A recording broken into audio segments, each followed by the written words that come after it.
darkness, my friend.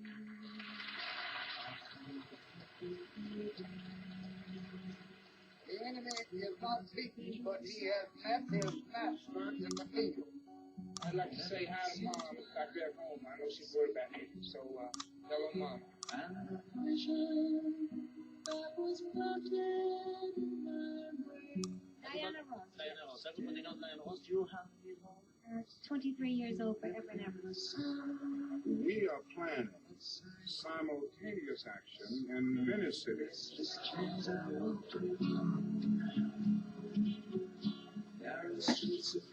Today I state that I am a candidate for President of the United States. I want to be confirmed that I will be in the New Hampshire primary. Well, I think we have to support the President and the administration.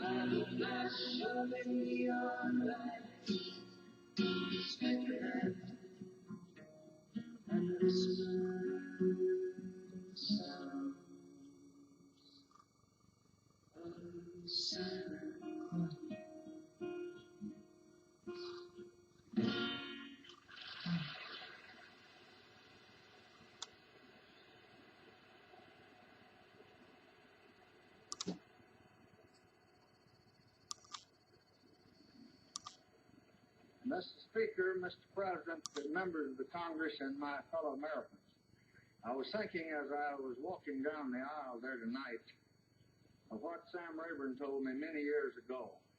The Congress always extends a very warm welcome to the President as he comes in.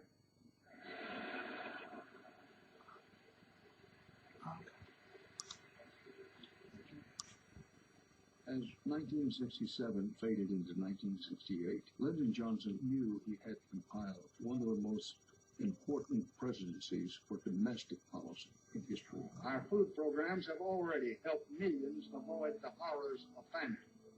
And last year, Medicare and Medicaid brought better health to more than 25 million Americans. Also, that great period in which he passed all this landmark civil rights legislation, dismantling much of institutionalized racism, would give him a place in history. No true liberalism at all is living except Lyndon Johnson. If ever there was a nation that was capable of solving its problems, it is this nation. Johnson had to be the best. He just was driven by this idea of being tough dog. That's also how he felt about Vietnam. Since I reported to you last January, the enemy has been defeated in battle after battle. He knew all of that would make him a candidate for some future Mount Rushmore, but he also knew that he was unlikely to be in any future Mount Rushmore because of the Vietnam War. This was the frustration that made Lyndon Johnson's fingernails sweat.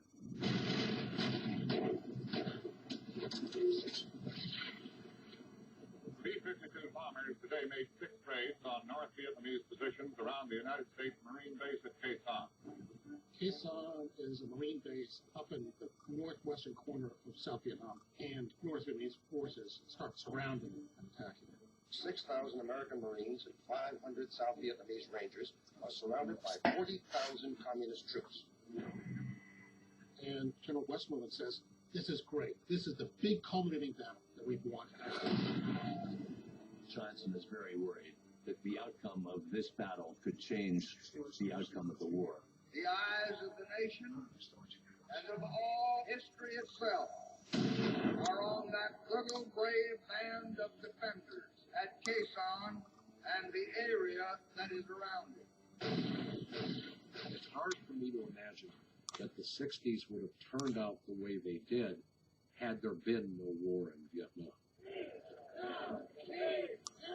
They raise their voices, their placards, and they march against the government. 1968 is the culminating moment for a generation of young people who really couldn't understand with so much unrest at home why there were so many resources going into the Vietnam War. I have a big sign on my bulletin board at home that said, alienation is when your country is at war and you want the other side to win.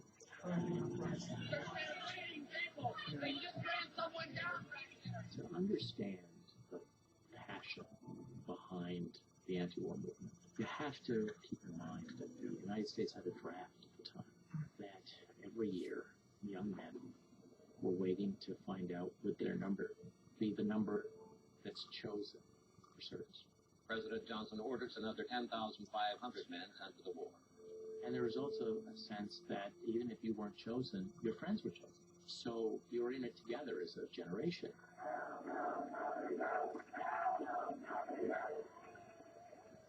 In the beginning, it was said we were simply sustaining and strengthening South Vietnam. Well, the early escalation did not satisfy that, and so the objective was extended to include nation building in South Vietnam. But then we were told that we were saving all of Southeastern Asia. Eugene McCarthy was this senator from Minnesota who entered the New Hampshire primary as an anti-Vietnam War candidate. And the young people flocked to his banner. They cut their hair off, they put on clean clothes. The saying at the time was that they were going to eat poutine. It's just crucial. You pay very close attention to the appearance you're representing. Good afternoon. We're representing Senator McCarthy, who's seeking the Democratic nomination for president. When McCarthy chose to be a candidate, I dropped out, at the end of the first semester and went to work for the campaign. The issue was Vietnam. You have to say that this war has gone too far. What makes 1968 such a pivotal year in American history is that an incumbent president couldn't seem to hold his party together. Will there be some kind of split in the Democratic Party? They're all getting quite vocal. Yeah.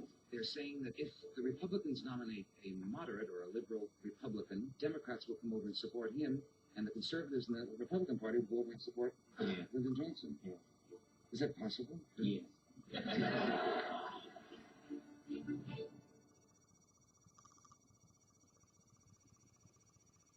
Now, here is NBC News correspondent Frank McGee. The new communist campaign in Vietnam continues. Just after midnight their time, a band of Viet Cong raiders blew up a power installation and attacked 2 police stations in Saigon. At Hue, the old imperial capital, 400 miles to the north, the Viet Cong is holding on to part of the town. I remember there was a graphic put up on the screen on the news. There was these cartoon explosions that were just all over this little strip of the country on the other side of the world. It all amounts to the most ambitious series of communist attacks yet mounted, spreading violence into at least 10 provincial capitals, stretching the entire length of the country. For a year that was supposed to start off as being a grand, sophisticated, exciting year, it was redefined, literally in 48 hours by attack. The attacks on the night of the 31st were really my first exposure to major combat. Initial reports were very clouded, and we couldn't really get a good grasp of what was happening, except something was happening all over Vietnam. This is the main Vietnamese language radio station in Saigon. This neighborhood is called Ban Quo, Not slang. Saigon Airport, Monsignor. Heavy casualties in Hue, South Vietnam. Hear the rounds flying low overhead. The Tet Offensive, simultaneous attacks on every city and town in South Vietnam, shocked the American people. The enemy very deceitfully has taken advantage of the Tet truce in order to create maximum consternation within South Vietnam, particularly in the populated areas. Every year there was a ceasefire on the Lunar New Year holidays known as Tet, and they believed that year would be the same thing, but that wasn't what happened. These are American combat military police and troops from the 101st Airborne Division, half a block from the U.S. Embassy in Saigon. Viet Cong snipers and suicide commandos were holed up inside the embassy compound and firing from surrounding buildings. Now CIA men and MPs have gone into the embassy and are trying to get the snipers out by themselves. Military police got back into the compound of the $2.5 million embassy complex at dawn. The fighting went on for a total of 6 hours before the last known Viet Cong raider was killed. The small residence of the embassy's mission coordinator, George Jacobson, who'd been hiding out all alone all morning. You had quite an escape at the very end. How did that happen? Well, they put riot gas into the bottom floors of my house, which, of course, would drive whoever was down below up top where I was. They had thrown me a pistol about 10 minutes before this occurred. And with all the luck that I've had all of my life, I got him before he got me. With the I'm pistol. sorry. And he had what? An M16. And you got him. That just really scared people because that showed Americans being attacked, the Marines unable to defend the embassy. In reality, they did defend the embassy. They killed them and drove them back, but it's not the way it looked on TV. And then at the same time, the destruction of this beautiful ancient city of Hue, and, you know, my God, what are we doing here?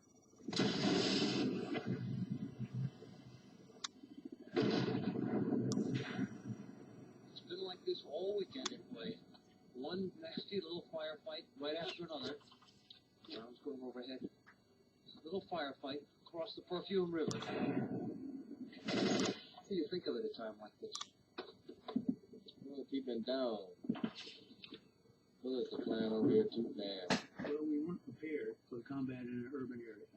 So we had to go in and, to use the Marine Corps phrase, we had to adapt, improvise, and overcome the many obstacles and challenges that we had. How do you cross the street? How do you go in and take a fortified position, which is a home? Colonel Cheatham, what are your men about to do? Well, I've got two companies here that are just about to clear the next 2 blocks up. What kind of fighting is it going to be? It's house to house and from room to room. Had you ever expected to experience this kind of street fighting in Vietnam? No, I didn't. I think this is the first time the Marine Corps has been street fighting since Seoul in 1950. Most of the fighting happens in the countryside. But the North Vietnamese political and military leadership believe that large-scale military action in the cities will stimulate a popular uprising and basically make the American position in South Vietnam untenable. He apparently hoped that when his troops mingled with the people, intimidated them, terrorized them, that they would join his ranks. But the South Vietnamese people don't rise up. The biggest fact is that the stated purposes of the general uprising, a military victory or psychological victory, have failed. The Tet Offensive may have been a huge military defeat for the NLF and the North Vietnamese, but psychologically it was an enormous victory because it suggested that this war had no end. He lost a lot of people. We probably have to drop back today to the group. How do you feel yourself? Scared, I guess. But I'm hoping we drop back to the group because I lost my engineer and I didn't let a man help me with my job. There was something deeply corrupt and even evil in our involvement. And I'll tell you the moment that defined Tet all over the world. It was the moment when General Orlan, who was the chief of police of the Saigon Police Department, pulled out a snub-nosed .38 revolver and held it up to the temple of a Viet Cong and shot him. Bang. Eddie Adams of the AP took the picture. It was the next day all over the world. And it was injected right into the center of the American brain. And it made Americans feel morally unclean. Can it be that we, who are the most idealistic people in the world, can it be that we're actually evil?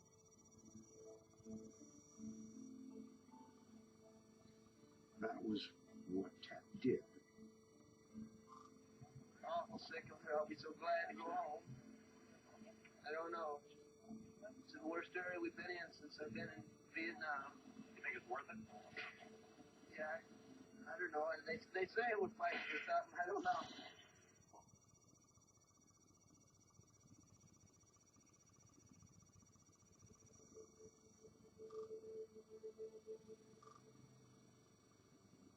Thousand striking sanitation workers marched on Memphis City Hall this afternoon and demanded Mayor Henry Loeb hear their grievances. On February 1st in Memphis, 2 sanitation workers were crushed in the back of a garbage truck. Memphis policy did not allow them to seek shelter in a rainstorm because the white citizens of Memphis did not want to see sanitation workers in their yards and that sort of thing. The rain was so terrible that they got into the back of this barrel trash truck and a broom fell on the lever and compacted them with the garbage and killed them. The situation in Memphis was local. That sense that they were desperate led them to accept these conditions until they just got to be intolerable. And then they went on strike. The garbage collectors, predominantly Negro, want higher pay and union recognition. Public employees cannot strike against their employer. I suggest that you go back to work. Police used riot control gas and night sticks this afternoon to break up a disturbance among a group of striking garbage men. Over 1,000 of us were maced and marched that stretched from down at the beginning of that corner up to here, was broken up. That became the cry, essentially, for the entire Negro community to say, well, the fight was on. I saw that strike as another part of the emerging movement of nonviolence in the United States. And that's the way King saw it as well. The vast majority of Negroes in our country are still perishing on a lonely island of poverty in the midst of a vast ocean of material prosperity. And it is criminal to have people working at a full-time job getting part-time income. I think King was inspired by that movement, and he saw that as the poor people's movement. We are poverty-stricken, and we have been at the bottom too long. It was always hard to be Martin Luther King, but it was really hard in 1967, 68. He had alienated many of his moderately conservative white allies by his attack on the war in Vietnam. Let us save our national honor, stop the bombing, and stop the war. On the other hand, his continued insistence on nonviolence had alienated him from many activists who felt that nonviolence had run its course. Is this what you want to do, destroy the country? I destroy a whole bunch of y'all. You want to destroy who now? You want to destroy who? You and a whole bunch of others like you. Anybody who gets in our way.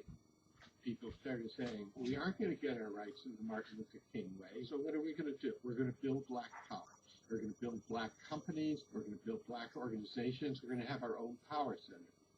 Black power, my friends, means that we are developing now a new breed of cats. This is what spurred Stokely Carmichael. The major enemy is the Humphrey and his institutions of racism. That's the major enemy.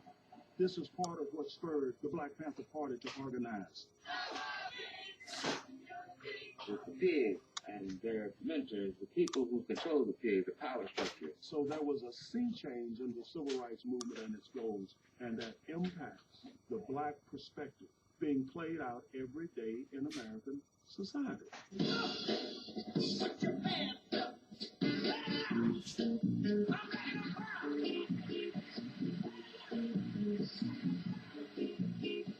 Say it loud and black rum shout.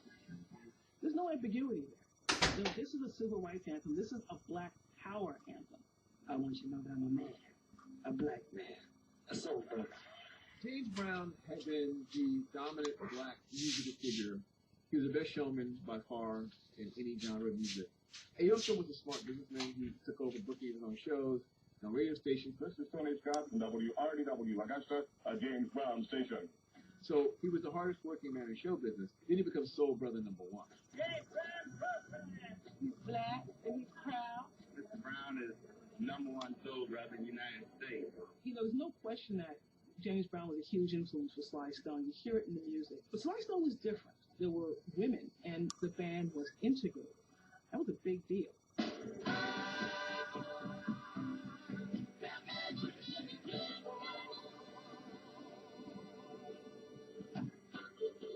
Sly Stone is a product of the black church and also a child of the Bay Area, which is incredibly progressive politics. And he also was a radio DJ. There was no show better. There was no band more interesting to look at. And he was writing hit song after hit song after hit song. Sly came out with Kate Ashbury /Pimp outfits. It was over. every R&B group had to flip it. So in 1968, the Queens put out Love Child. And it's this whole idea of what it's like to grow up in a tenement.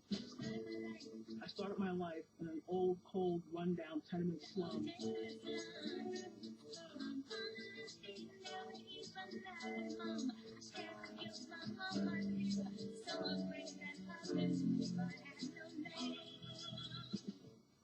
Diana Ross is singing this, for the Supremes. This is a darker, more mature album. They're actually singing about some social issues. And then you also remember, Motown promoted itself as the sound of young America. They never promoted themselves as the sound of black America. For Motown, that was a big step.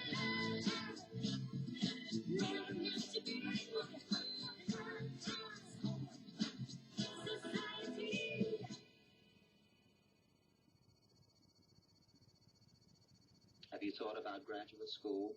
No. Would you mind telling me then what those 4 years of college were for? What was the point of all that hard work? You got me. The Graduate is probably the most important movie of the 60s. Maybe it's the best movie of the 60s. The pervasive sense of alienation, of being not at one with the world around you. That's the idea of the 60s, and that is the crucial idea of 1968. Now, we are just about the friendliest folks you would ever want to meet. In Bonnie and Clyde, Warren Beatty and Faye Dunaway play this impossibly attractive couple. Robbing banks is some kind of, sexual sublimation. What's it like? When it was released in 67, people didn't know how to take it. Are you in prison? So it was re-released in early 1968. Armed robbery. It had a tone that challenged people that they hadn't seen in a film before. And this was a movie that changed the way people regarded how those sort of movies were done. So we go to see Planet of the Apes at an all-black theater in Brooklyn. And we're having a base time because, we identified with the apes. Hell yeah. Fuck Charlton Heston. I mean, why are we rooting for him? Do we want something? Come on, speak. Come on. Charlton Heston lands on this planet, and he realizes that this planet is literally a planet of the apes, but the apes are now in charge. Take your stinking paws off me, you damn dirty ape! Charlton Heston would have to confront the tragedy of a broken civilization. You maniac! You blew it up! Damn you! God damn you all to hell! This was a hit. It really captured something very deep in the psyche of America in a year when the cities were falling apart. Please go in your homes. Please go in your homes. In 1965, after the Civil Rights and Voting Rights Acts passed, you have the Watts riots. And then in 66 and 67, in Newark, in Detroit, dozens of people are killed, and Johnson is chagrined. And he says, look what I've done for the blacks. Why are they doing this to me? There had to be a response to that by the establishment. And that's what led to the Kerner Commission. We need to know the answer, I think, to three basic questions about these riots. What happened? Why did it happen?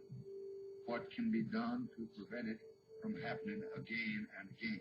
Now, asking the question and accepting the answer are two different things. And they didn't like the answer. For the last few days, this country has lived under indictment. A charge of white racism, national in scale, terrible in its effects. The evidence to support that charge has now been presented in the text of a report released just last night. Our nation, says the report, is moving toward two separate societies, black and white, separate but unequal.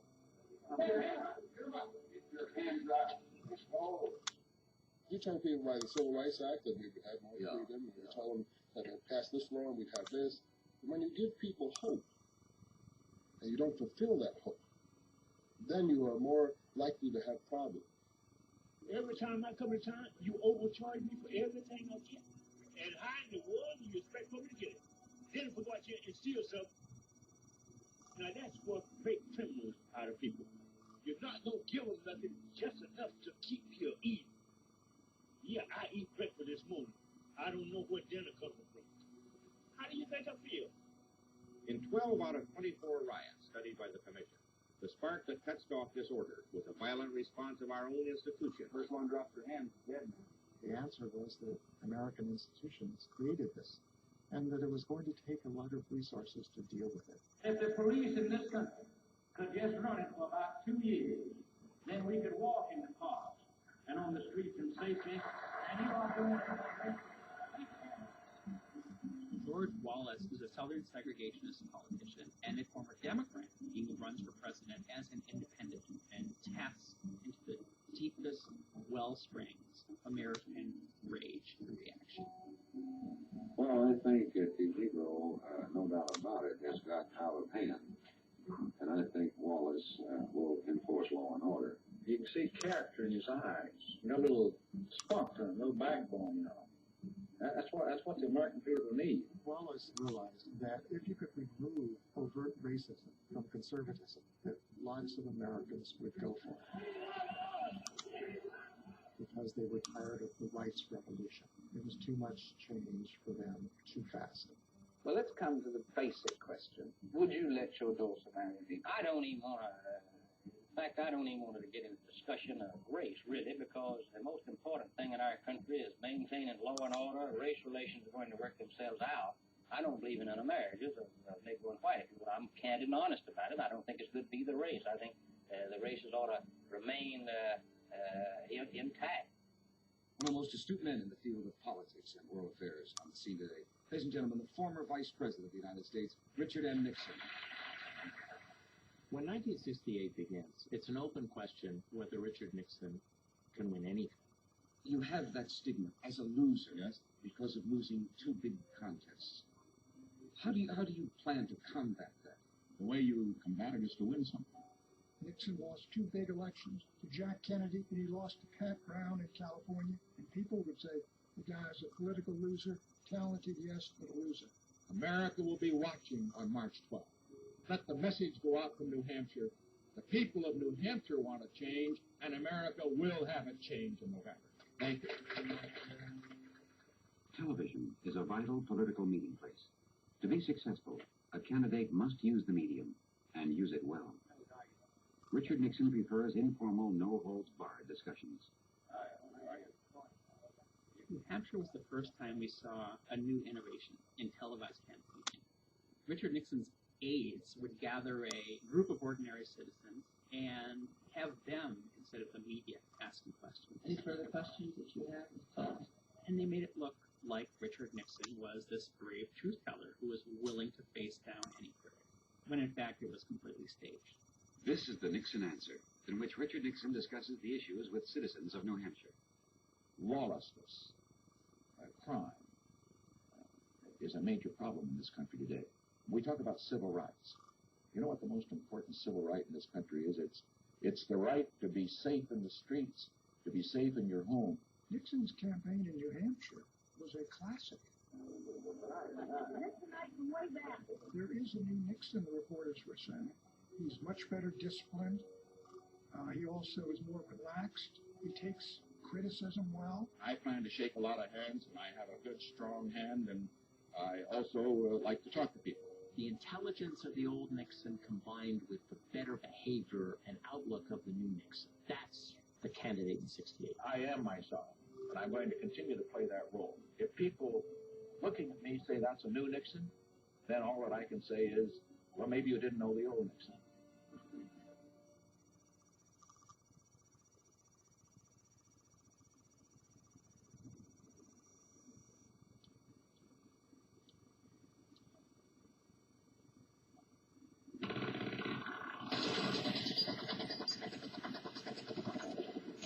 After the initial attacks of the Tet Offensive were beaten back, Hue was still occupied by the enemy. It had been completely overrun.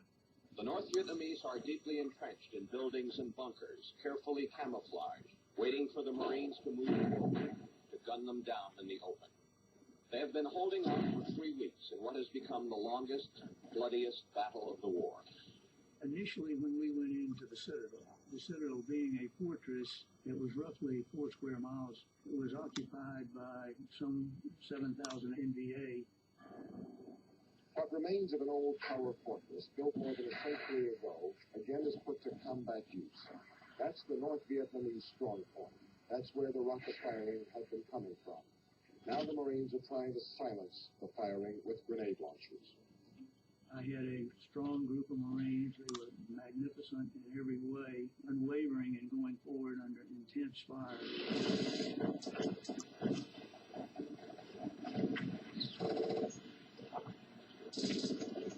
After 24 days of heavy fighting, the Americans and the South Vietnamese troops finally pushed the enemy out of the Citadel.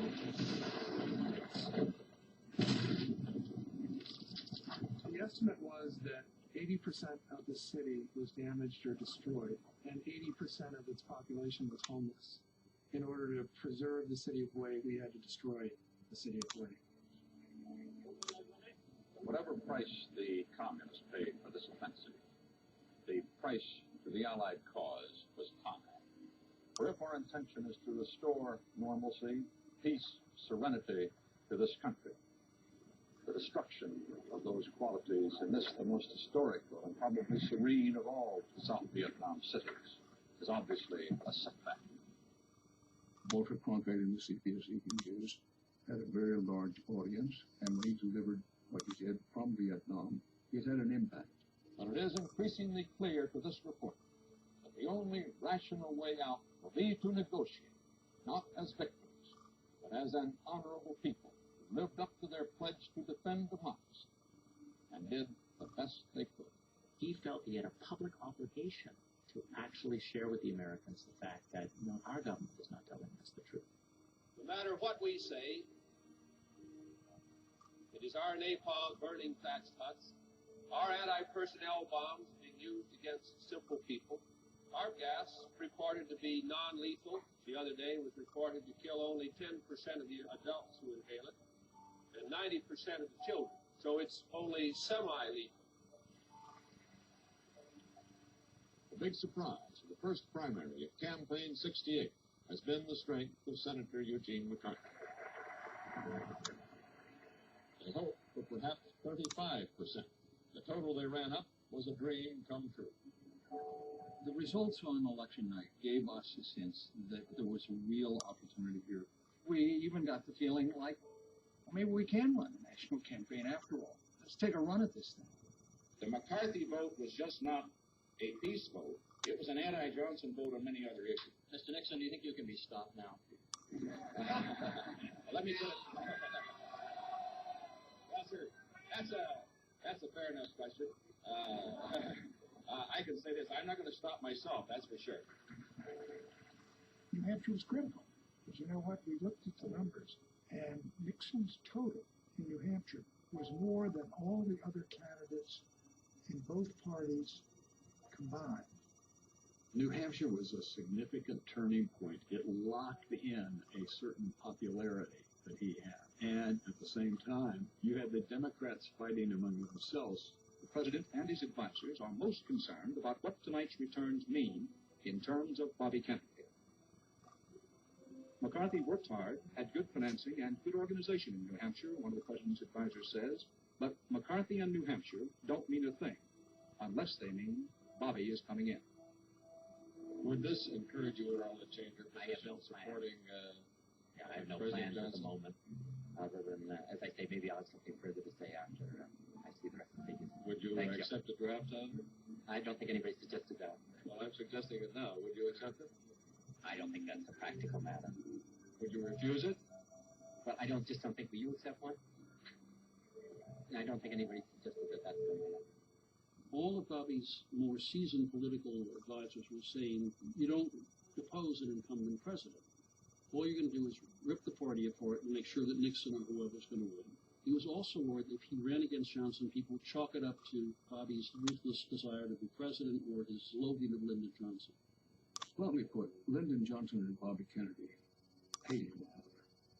This man is mean, bitter, vicious, animal in many ways. I believe that Bobby is the happiest governor of your home.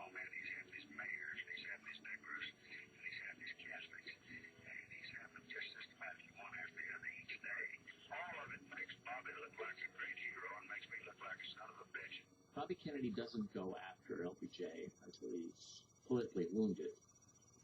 I am announcing today my candidacy for the presidency of the United States. I run because it is now unmistakably clear that we can change these disastrous, divisive policies only by changing the men who are now making them. Can you imagine the anger that Johnson had? Here was his nightmare. I hear LBJ's trying to get rid of 150 pounds, Bobby Kennedy.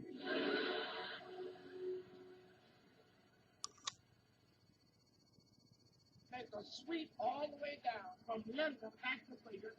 All right, knock on, spawn on each side of the street. Just sweep it all the way down.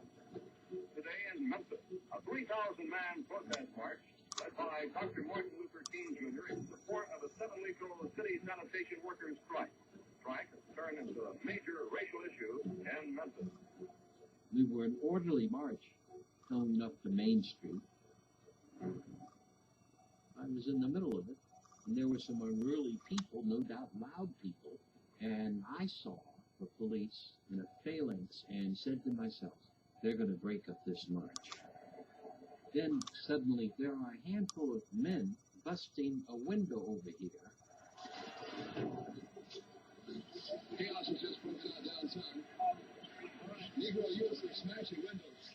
And I went back to King in the first rank and said, Martin, the police up there are planning to break us up, and you're going to be a major target. So we're going to turn around and go back. That sound you just heard was the sound of tear gas fired by a police officer in an attempt to thwart this unruly demonstration. You cannot leave this area, you will face arrest. We urge you to return to your homes immediately for your own safety.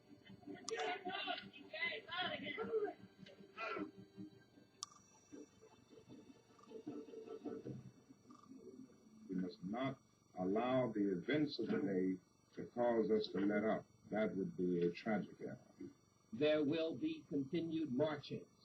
We will not stop. I don't think King had a choice. He had to go back to Memphis and prove that there could be a nonviolent march. Lord,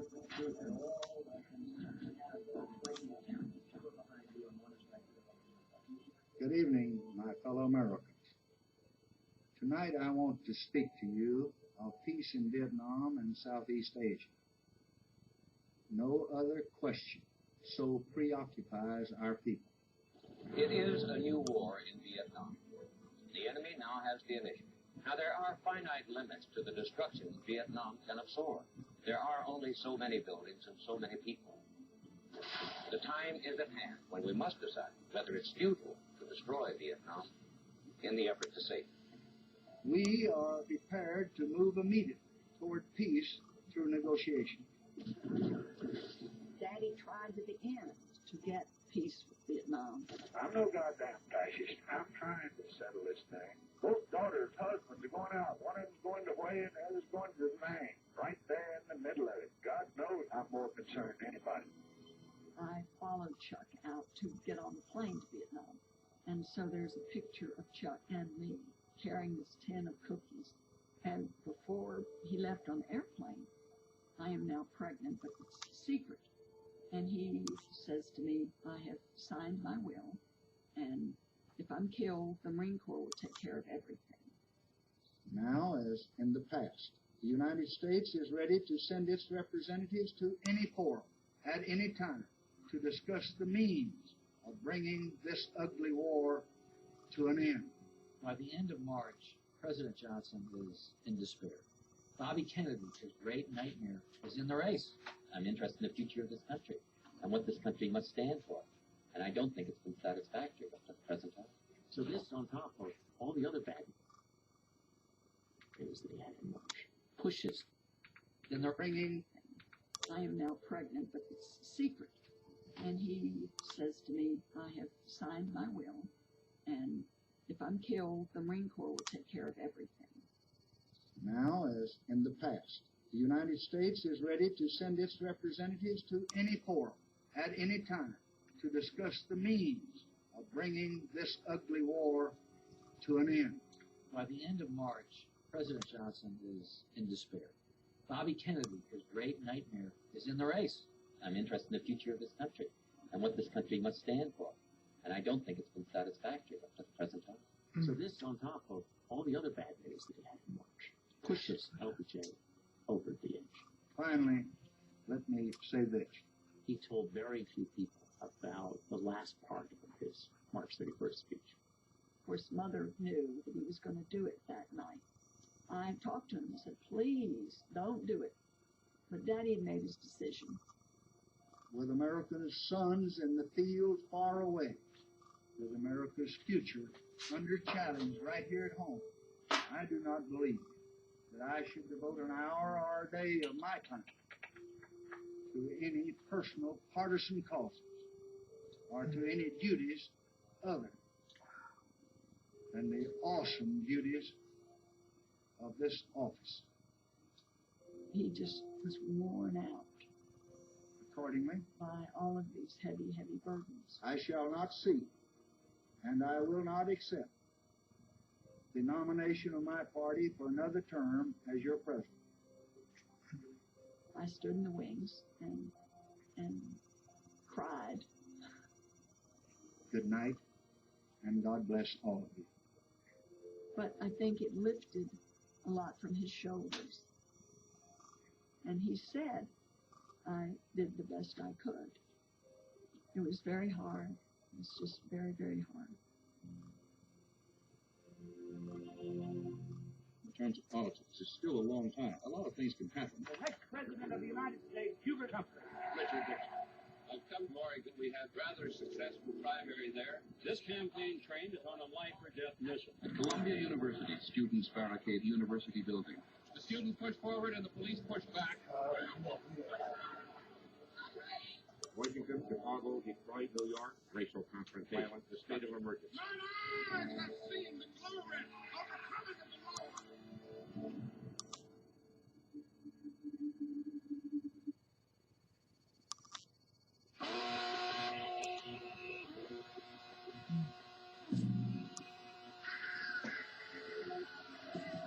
You want a revolution?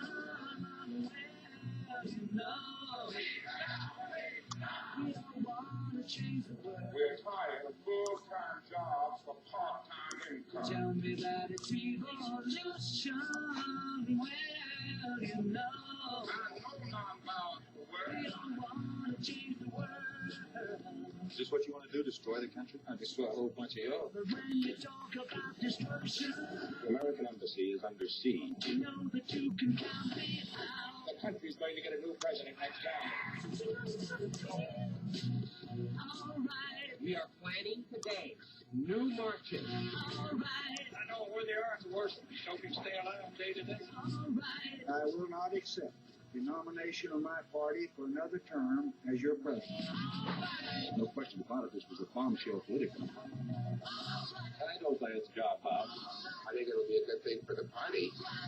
We want to deal with our own problems within our own country, and we want peace in Vietnam. Damn, John's a fucking racist. Damn. Those who got out of hand the other day Chaos has just broken out downtown. have now been talked with sufficiently to guarantee that nothing will take place in terms of violence. I feel that we can still have a nonviolent demonstration and that we will have a nonviolent demonstration here in Memphis.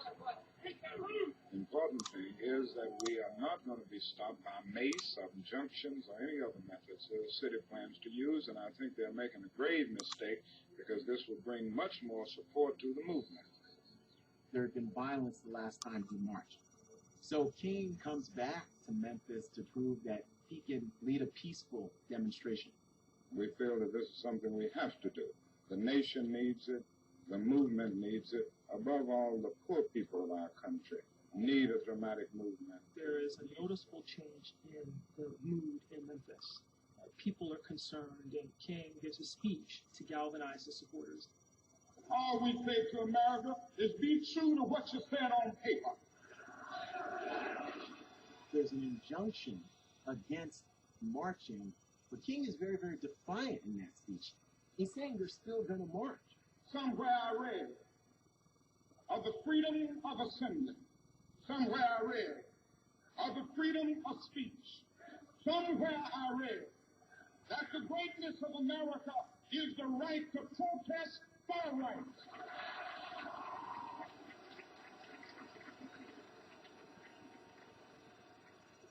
We've got some difficult days ahead. But it really doesn't matter with me now, because I've been to the mountaintop. I've seen the promised land. I may not get there with you, but I want you to know tonight that we as a people will get to the promised land.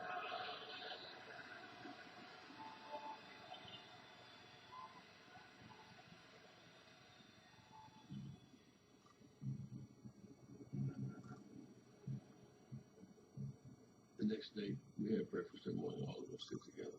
We was talking about the next march. Toward the end of the day, Dr. King is out on the balcony and he sees Jesse down there and James Bevel. All of a sudden, there was a bolt.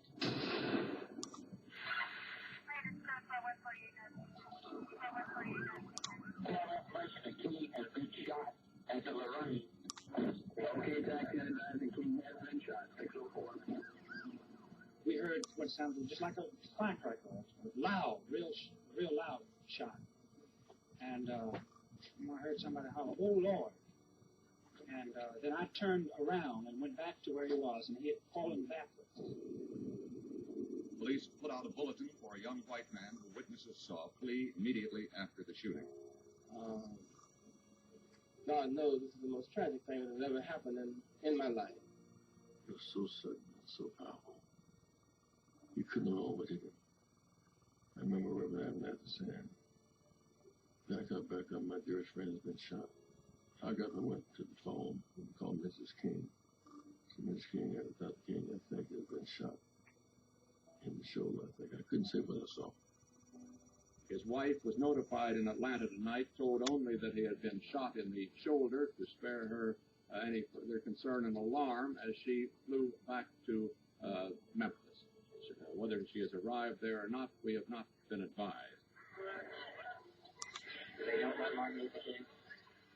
That is the night that Robert Kennedy gave what is one of the more remarkable speeches any politician has ever given. Ladies and gentlemen, I have some very sad news for all of you, and I think for all of our fellow citizens and people who love peace all over the world. And that is that Martin Luther King was shot and was killed tonight in Memphis.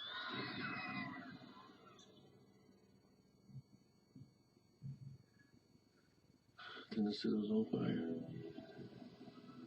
Washington, Chicago, Detroit, Boston, New York, these are just a few of the cities in which the Negro language expressed itself in violent destruction.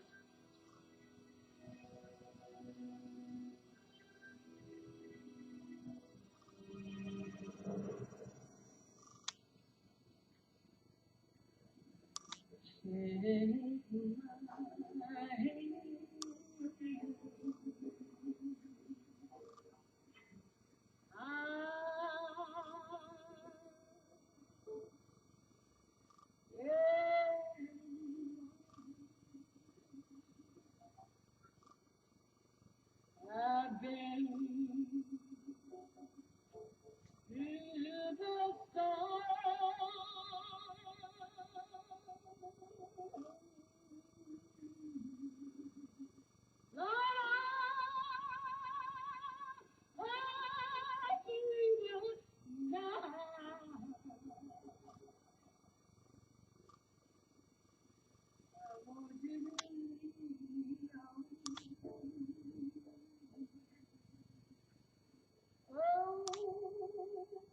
For my parents' generation, King was the dream. And then he's gone. They were mourning the loss of the man but also what he represented for them and what they hoped he would be able to achieve for their children.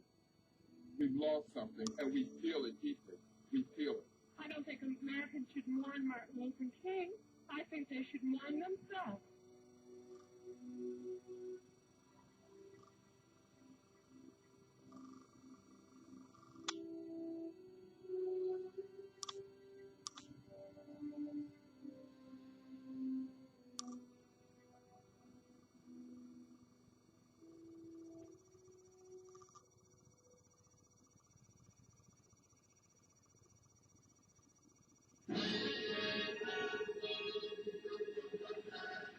The 40th Annual Academy Award Show. Good evening, ladies and gentlemen. Last Monday was the 40th anniversary of the Academy Awards. The Academy Awards were moved because of Martin Luther King's assassination. This has been a fateful week in the history of our nation. We join with men of goodwill everywhere in paying our profound respects to the memory of Dr. Martin Luther King, Jr.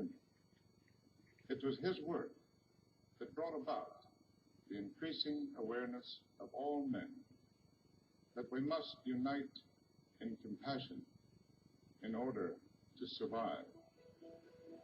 The Best Picture nominees that year were genuinely controversial and influential movies like Bonnie and Clyde, The Graduate, Guess Who's Coming to Dinner, and In the Heat of the Night, both trying to address racism and race relations.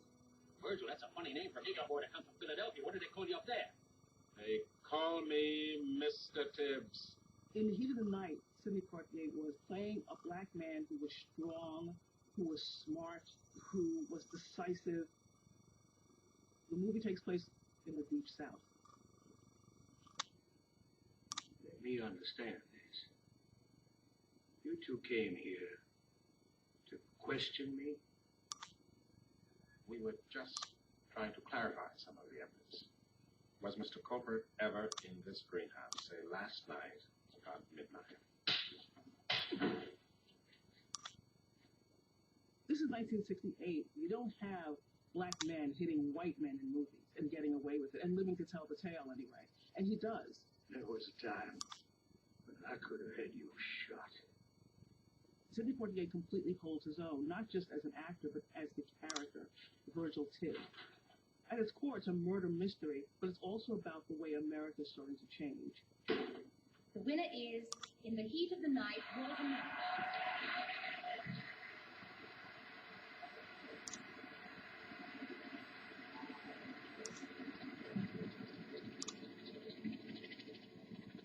In South Vietnam today, about 20,000 Allied troops are pushing through on the ground to Khe Sanh, the outpost held by 5,000 Marines and now accessible only by air. All of this is bound for Khe Sanh. Tons of ammunition and supplies to be parachuted into the Marines tomorrow.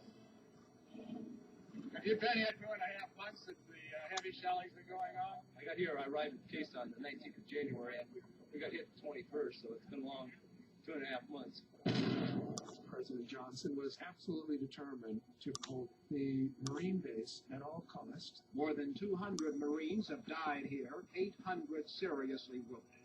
There was never a large clashing of forces they hadn't expected, but the Marines were subjected to just a brutal onslaught. In the spring of '68, we get the most violent period of the entire war. The United States ramps up its military forces, ramps up airstrikes. About 500 Americans a week are being killed. And of course, the backdrop for all this is the draft. No one knows when peace will come. And so for all the young men facing the draft, it is not an easy time to be a young man in America. I feel that every citizen, every male citizen, has an obligation to his country. I don't see serving in the armed forces as meaningful in any way. The draft has really mobilized young people. How many different ways can you say, hell no, we won't go?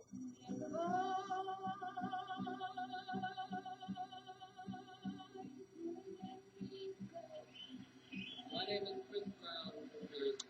Michael Dover, New York. Joe Hutchins, New York City. resistance movement began last year, between 2,000 and 3,000 young men have burned their draft cards or returned them to the federal government. Another 4,000 to 6,000 have fled to Canada to avoid the draft. It is just another example of American youth saying to adults, your values are not my values. The mantra of that generation is that you don't have to believe anything that your parents told you, because look what they got us into in Vietnam. You had a generation that was willing to question authority. We had a feeling of us against them, us against the government. Now I'll do a song that I wrote against the American military. A song called I Ain't Marching Anymore. Phil Oakes had a song that said, always the old who lead us into war. It's always the young who fall. It's always the old to lead us to the Lord. It's always the young who fall. We were aware of all that. Why would they send us somewhere and make us kill somebody? We're not going to do that. So we sang anti-war songs. St. Peter said from Vietnam, I can tell. I know you'll go to heaven, son. You served your time in hell.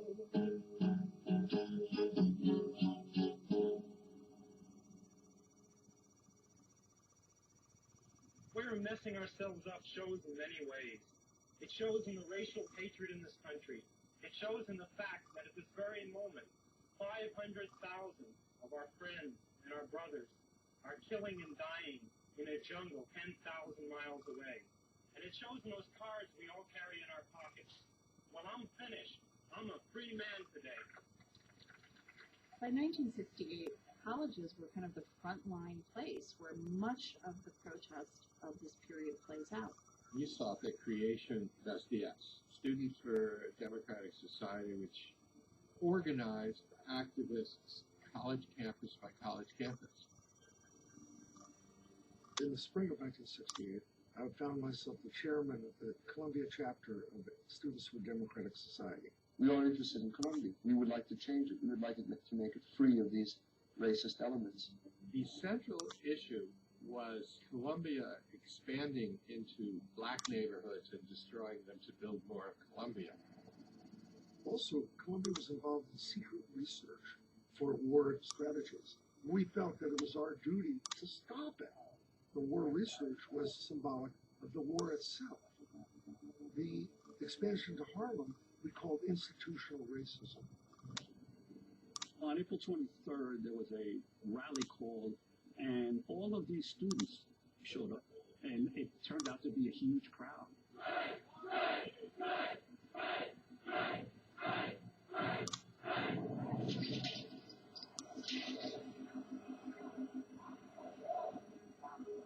It became kind of like a spontaneous mob, and we wound up occupying the main classroom building. At Columbia University, students barricade themselves into university buildings. Their leader is a 20-year-old ex-Boy Scout. This is the politics of confrontation. And one way we keep going is by building this strife. The task was to keep topping yourself, to keep taking more and more risk. The student demands no more secret military research, no more construction on land in Harlem, and no punishment for occupying the building. People slept in sleeping bags, they slept on the floor, and we were constantly brought supplies and tossed them up to the windows. Within a couple of days, we were occupying 5 buildings. Nobody could go to classes. We hope very much that some settlement can be worked out which will not require us calling on police assistance. Grayson Kirk was the president of the university. He was a conservative guy who was under enormous pressure, and he wanted to end this thing, wanted to bring back order. Okay, people, keep cool. The cops are bringing this crowd here. None of us will begin any violence. If there's any violence, it will be because of the police.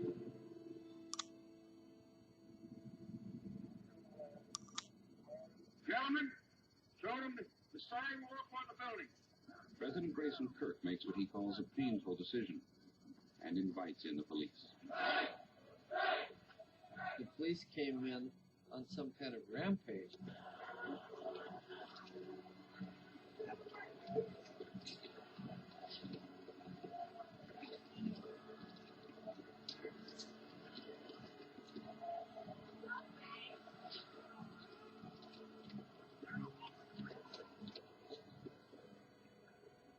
police brought out the students who have been holding about 5 buildings for the past few days.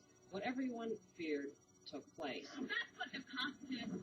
We stood in front of Low Library with our arms locked, faculty and students singing "We Shall Overcome, We Shall Not Be Moved." You look like you've got a little blood on your face. What happened? Yeah, I think I was hit with a club, which started bleeding. The policeman grabbed him by the neck and smashed his face into the chair. I could never again trust this administration. I could never again trust them. If they didn't understand the kind of brutality that was going to be used on this campus, they should. Young people were being attacked everywhere. The United States ingested the violence of Vietnam. If there was death in Vietnam, there was going to be death in America. In all, 696 arrests were made, 109 injuries were reported. Most of the injuries occurred outside the buildings. There was this tide that was flowing across the country in which cities were burned to the ground. A voice was being raised by way of social consciousness and demonstration. It was an angry voice. The revolution was televised, and it was televised live. Dissent is a necessary ingredient of change. But in a system of government that provides for peaceful change, there is no cause that justifies resort to violence. Let us recognize that the first civil right of every American is to be free from domestic violence. So I pledge to you, we shall have order in the United States. In 1968, Richard Nixon comes up with the phrase, the silent center. There are millions of people who do not demonstrate, who do not picket or protest loud. This is the unspoken voice of America. This is the silent center. What they referred to was how the media was holding up these young student insurgents as the paragons of morality. And Richard Nixon understood, as no one else did, that that made the people who were working hard and playing by the rules behind their white picket fences feel silenced. The message was extremely effective. We were sailing serenely on a calm sea toward denomination. At this time in America's history, this watershed year 1968, at a time when America has never been in more trouble at home and abroad, there is nothing wrong with this country that new leadership cannot cure, and we promise that new leadership.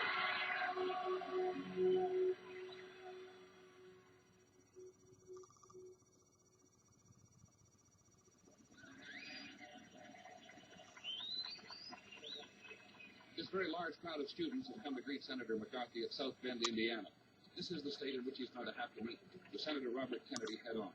McCarthy has proven himself as the genuine voice of the anti-war movement. So Robert Kennedy has to demonstrate how he could be superior, not simply an alternative to Eugene McCarthy. You may recall, at least I do, you may not, but in those early days there was general regret that someone better than I had not offered himself. And McCarthy and Bobby Kennedy were not pals. McCarthy had a rather fighting will. I had some of the same regrets, I suppose. I didn't know who the other man was, but I hoped there was someone better. I couldn't name him right offhand at the time, but My father didn't like McCarthy. He thought McCarthy was a feat. He couldn't picture McCarthy at a Cuban Missile Crisis. Eugene McCarthy was basically a one-issue candidate. He was the peace candidate, but Kennedy had a broader vision in terms of what's happening in the cities, what's happening around race, and the issues of poverty. We cannot separate ourselves, no matter where we live, from the problems and the troubles and the difficulties that face the whole of the United States. Ladies and gentlemen, the Vice President and the next President of the United States, Hubert H. Humphrey. I shall seek the nomination of the Democratic Party. When Humphrey came in as a candidate, he was regarded as a Johnson surrogate. I will run on the record of the Johnson-Humphrey administrations, but I will not rest on it. And it is very clear to everybody that Johnson controlled the party.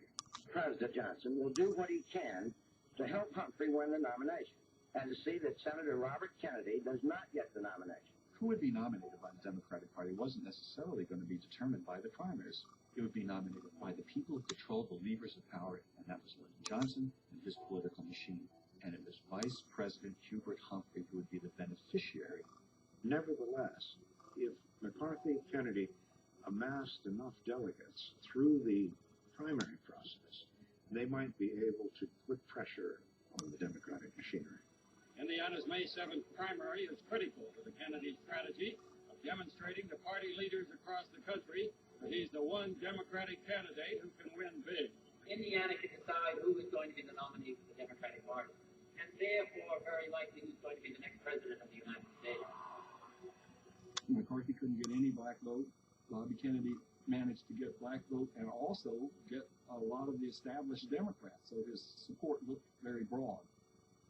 Well, Senator Robert Kennedy has won the first primary test in his attempt to secure the Democratic nomination for the presidency.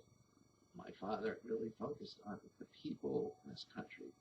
His appeal was to really the most disenfranchised classes. People who lived in Appalachia, blacks who lived in the Delta, people from Harlem, Watts, Oakland, and of course farm workers. Very similar to Martin Luther King, focusing on the poor and working people. In the aftermath of Dr. King's assassination, it's Coretta Scott King who has the legacy of her husband to draw upon to make the case that change was needed now. My husband always said that if anything happened to him, to carry on his work for his people. Coretta was always an activist, before Martin was an activist. And she continued to be outspoken in order to make the point that you can kill my husband, but this movement is going to go on. We have seen the power of nonviolence in the movement for civil rights. The campaign for the poor must go on. King's notion was to try to put pressure on Congress to do something about the issue of poverty. He was proposing, to use modern terms, an Occupy movement on the national law. Not for a day or two, but to stay. I declare this to be the site of our new city, Resurrection City, USA. As Dr. King had dreamed, they built a shanty town to expose a nation's shame. They call it Resurrection City, and it sits on the lawn beside the reflecting pool at the Lincoln Memorial. We come here for one purpose, and we don't intend to leave here until we conquer what we came for. This is a CBS News special report. Peace talks in Paris. The very first step. The very first step did begin today in Paris. It was about as small as it could be. All of the problems attendant to a meeting of sovereign enemies were present. Who sits where? What language do you talk in? What do you agree to argue about?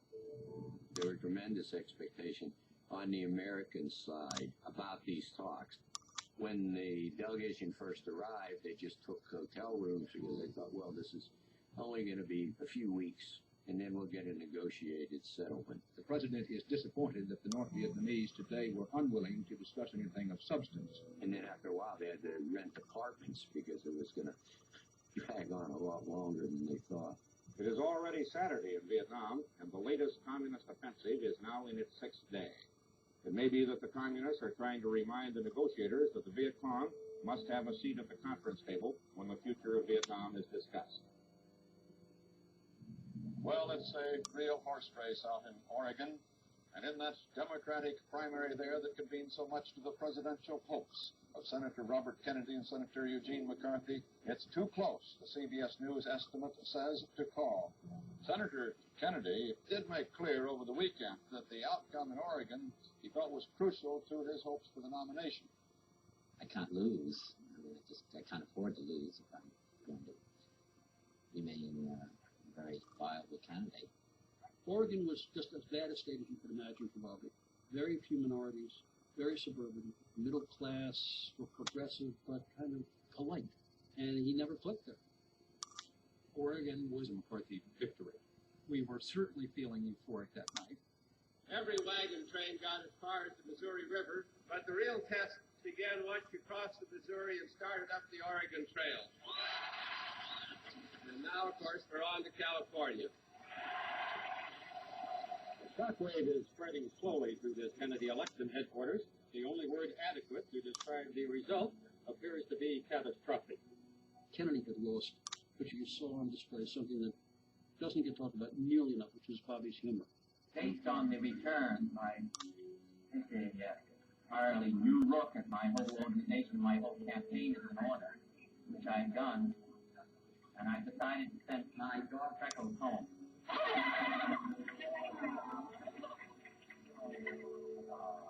I know, really, it's coming with me. The Oregon primary was the first time a Kennedy has ever lost an election. Bobby Kennedy knew he had to go into California and he had to win.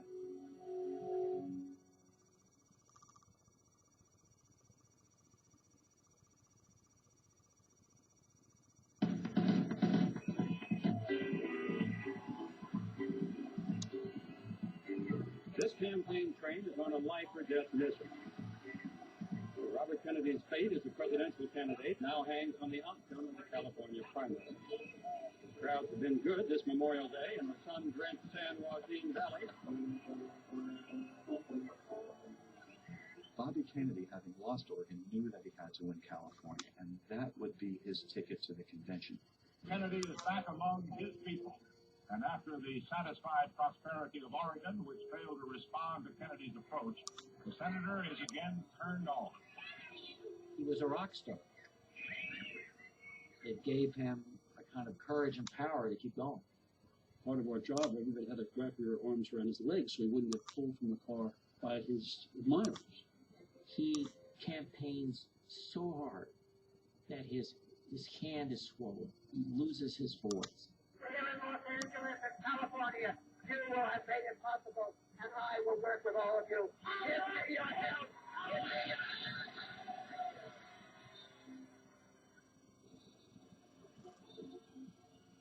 ABC News presents Race to the White House, complete coverage of the presidential election year 1968.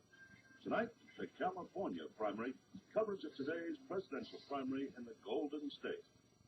An hour and a half after the polls had closed in California, the biggest primary of them all, a slate of delegates pledged to Senator Eugene McCarthy has established an early lead over a slate of delegates pledged to Senator Robert Kennedy.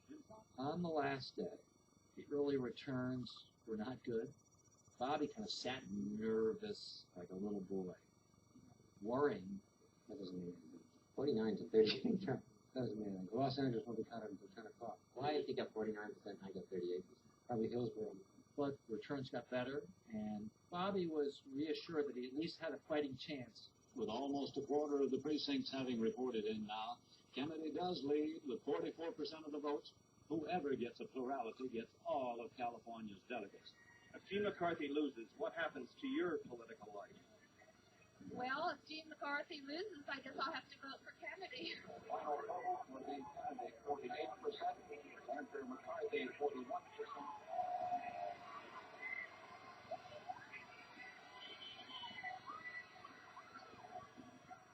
In what I consider to be the most poignant moment of the entire year after the winning result has come in, and before Bobby Kennedy goes to declare victory, he turns to one of the oldest Kennedy retainers and says, "I feel for the first time that I've made it on my own. I feel that I'm finally out of the shadow of my brother."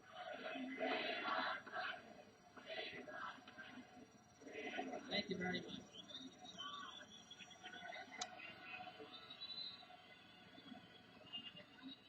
I want to express my gratitude to my dog Freckles, who's been maligned. As Franklin Roosevelt said, I don't care what they say about me, but when they start to attack my dog. I'm not doing this in the order of importance, but I also want to thank my wife, Ethel. It was tremendously exciting because for some time now it had been building towards this moment, getting an anti-war person in the White House.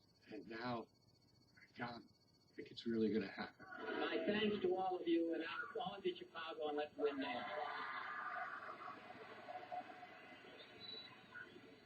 On to Chicago and let's win there.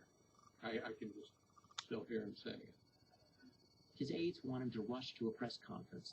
The press is waiting. They want him to give a statement. And so they take him by way of shortcut through the kitchen.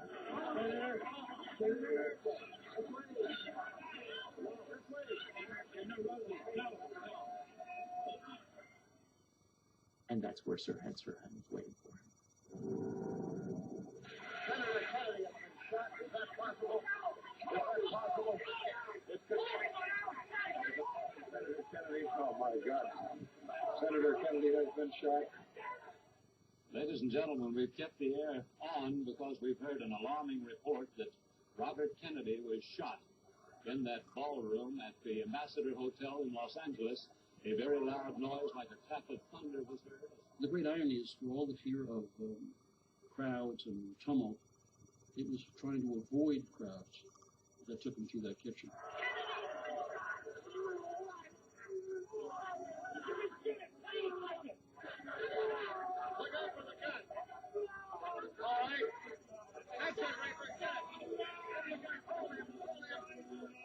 Hold him! We don't want another Oswald! Everybody, please stay back! Please stay back! We need a doctor here! Is there a doctor in the house? Please, it's very important. We need a doctor.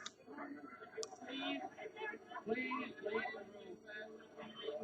Would you please leave the room? We cannot get medical aid to the senator. Now, would you please? Proceed to the exit.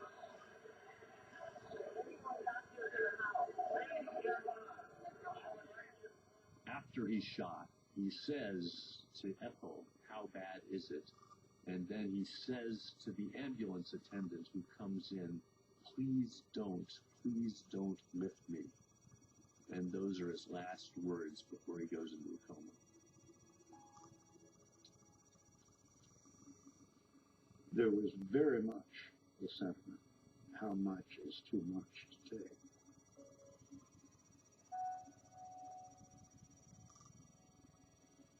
Robert Kennedy's now undergoing a neurosurgical operation.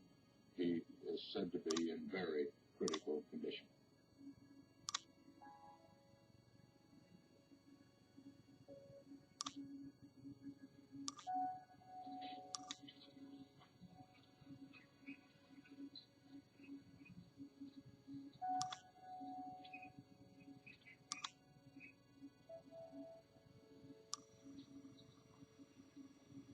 Senator Robert Francis Kennedy died at 1:44 a.m. today, June 6, 1968.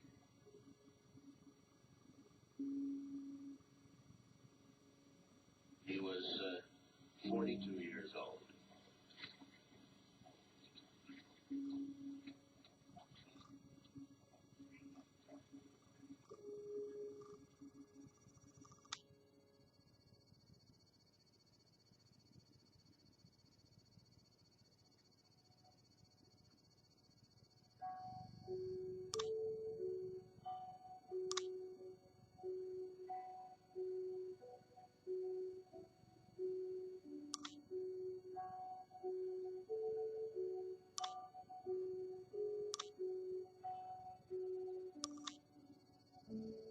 This was really the death of hope, a loss of belief in the entire system. My brother need not be idealized or enlarged in death beyond what he was in life. To be remembered simply as a good and decent man who saw wrong and tried to right it, saw suffering and tried to heal it, saw war and tried to stop it. Those of us who loved him and who take him to his rest today pray that what he was to us, what he wished for others, will someday come to pass for all the world.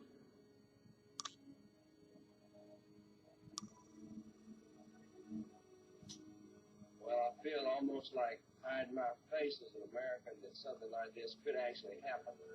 I think we have a little too much violence in this country.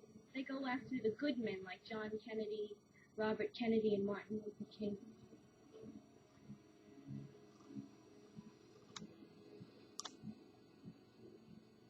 Like Lincoln, long before Bobby Kennedy's body was taken in a train. It was a hot, humid, awful day, and the country mourned. They turned out all along those old Pennsylvania Railroad tracks between New York and Washington as that funeral train slowly made its way down to Arlington Cemetery.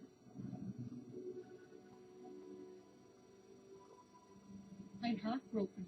I think it's a terrible waste of a good man. It hurts me so bad to see him go. He stood for everybody, him and his brother. What they tried to accomplish is just a shame how they just shot him down. More was being mourned than the shock and tragedy of another Kennedy assassination. What was being mourned was a vision for what 1968 was going to be. The following is a special report from CBS News in Washington. The Poor People's Rally. For the past 6 weeks, Resurrection City has hung on through unprecedented rainfall and a dwindling population.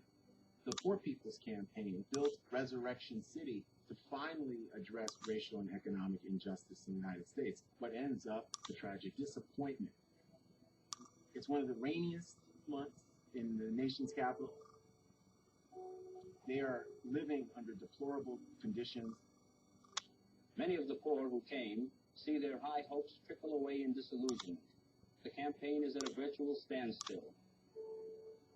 There appears to be a kind of insensitivity to our demands on the part of the congressman. They were completely taken aback by the response of legislators, many of whom were not moved by the spectacle. There's negotiations for them to leave peacefully. They say no, they're going to continue. So the authorities come and swoop everybody out.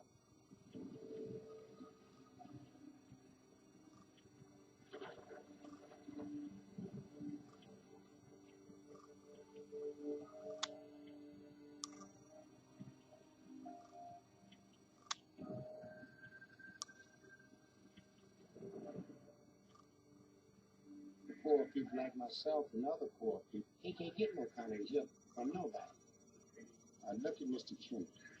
Look at King. He was trying to only help the poor. He died. Kennedy was going to help the poor, and he didn't give him a chance to kill King. But it's one thing they forgot. King had dreams. They killed the dreamer, but they couldn't kill his dream.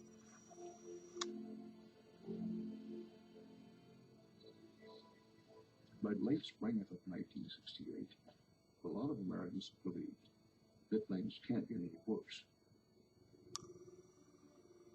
But in many ways, it gives him foreboding what was coming.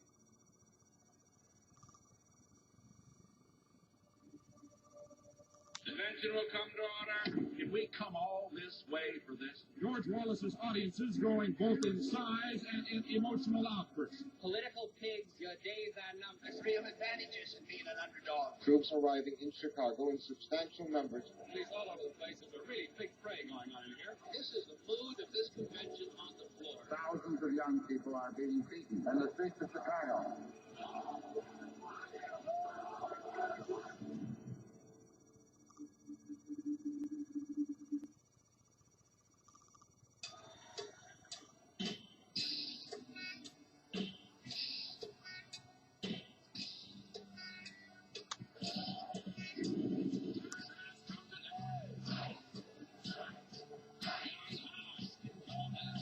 The students push forward and the police push back.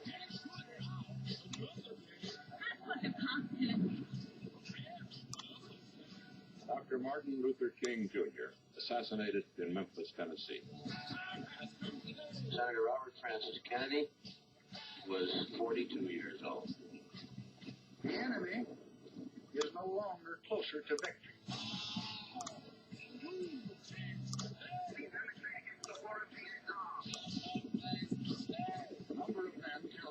Week in Vietnam was the highest this summer. They were running an all-white political party in 1968.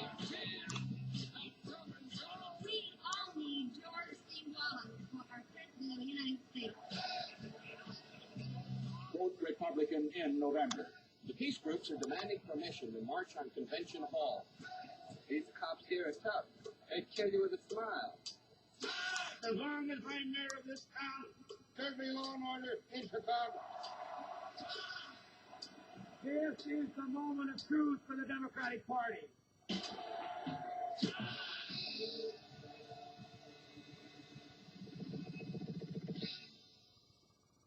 Tuesday night, I spent my evening at Senator Kennedy's campaign headquarters to celebrate his victory in California. Tuesday night, I was in ecstasy with joy. Wednesday morning, sorrow. And this morning, utter despair. Because now I'm lost. I'm desperate. And I don't know where we're going from here. By the early summer of 1968, there was this ache in the American spirit. I think it was happening to us. Is the country coming apart at the seams? No words can really fully convey the feeling that I have towards the Kennedy family in this time of their particular tragedy, or the feeling that one must have for the nation in the face of this tragedy, this new tragedy. I really think McCarthy felt a sense of guilt in some weird psychological way for this outcome, because he has been a very nasty campaigner. This is one trauma too many. And McCarthy sort of gave up after Bobby died. Instead of pressing on, he drifted away. There's one guy that offered an opportunity to at least try to find a way to end the war, and that's Gene McCarthy. That's why I'm here. McCarthy didn't want to leap in with a bitter campaign so soon after Senator Kennedy had died, but it felt deserted, like just when we need him most. Go on. Senator George McGovern of South Dakota is said to be announcing tomorrow he is a candidate for the Democratic nomination. George McGovern ultimately feels that he has to come in and declare for the presidency to give the Bobby Kennedy people a place to go. Representatives of Senator McCarthy and of my office have been meeting together to work out language on which our supporters could join forces in terms of a plank on an end to the war in Vietnam. You expected to be here with Robert Kennedy. Yes, I think that all the time. Someone who I know was sorry that they had not participated in the campaign of Robert Kennedy. They were going to do it later on in the summer. And that person said to me that one thing I've learned in life since the assassination of Robert Kennedy is never wait for summer. That's kind of the way I feel about American politics today. I think if you really feel about something, that you don't put it off. You have to do something about it now. Bobby Kennedy's death changed the nature of the campaign. With him gone, whoever was going to be the nominee of the Democratic Party had to come to grips with what Kennedy represented. I'd like to present to you Vice President of the United States, Humphrey.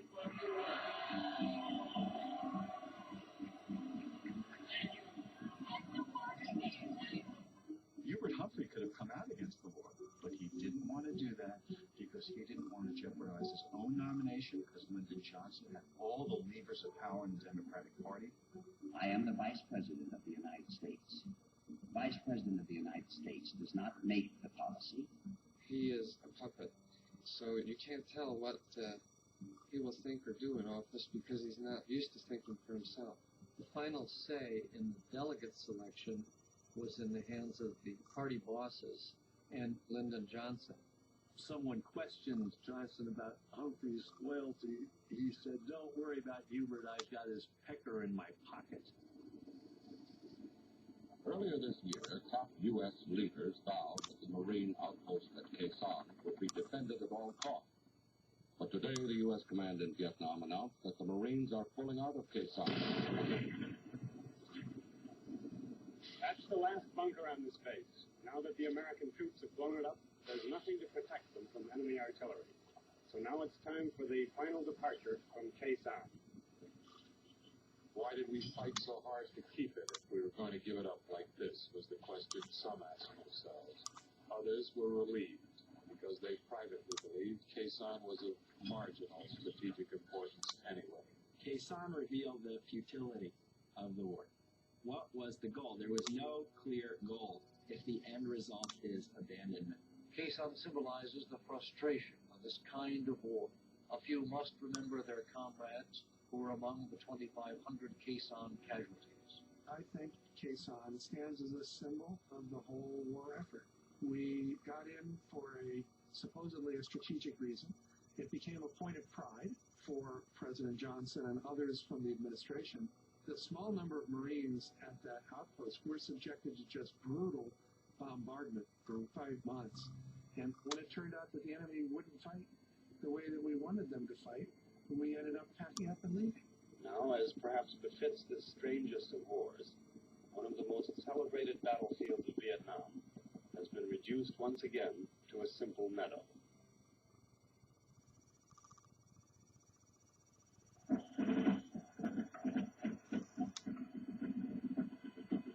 By the time we get to the Republican convention in 1968, Richard Nixon had done very well in the primaries leading up to that.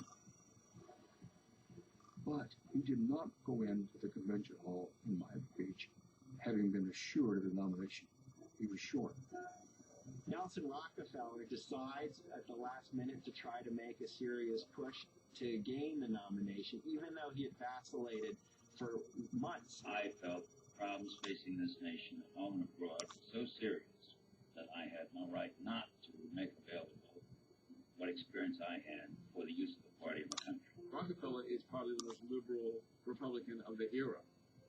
They were moderate Republicans who were just a few steps from liberals. Mr. Rockefeller would get 41% of the black Democrats and Republicans and independents, that is, to cross over and vote for him. Mr. Nixon's whole record on civil rights has not been good. I want you to know that this marks the end of one journey, and we think the beginning of another one. One of the key things that Nixon did was to build a network of support among political leaders that would be respected by Southerners. Strom Thurmond, for example, of South Carolina.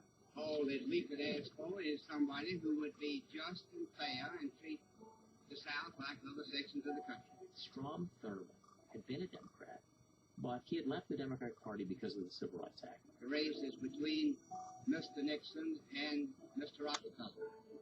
And I would prefer Mr. Nixon. I think he would be better for the whole country. Convention will come to order. 1968 is the last presidential year in which it was possible to run for president without entering any primaries. Ronald Reagan showed up in Miami Beach, gave a press conference, and said, "I'm running for president."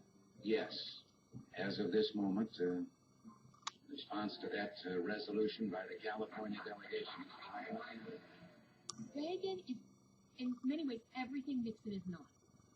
He's smooth, he's handsome, people like him, and people are confused, like, we believe that he's a true conservative, and we've never really trusted Nixon.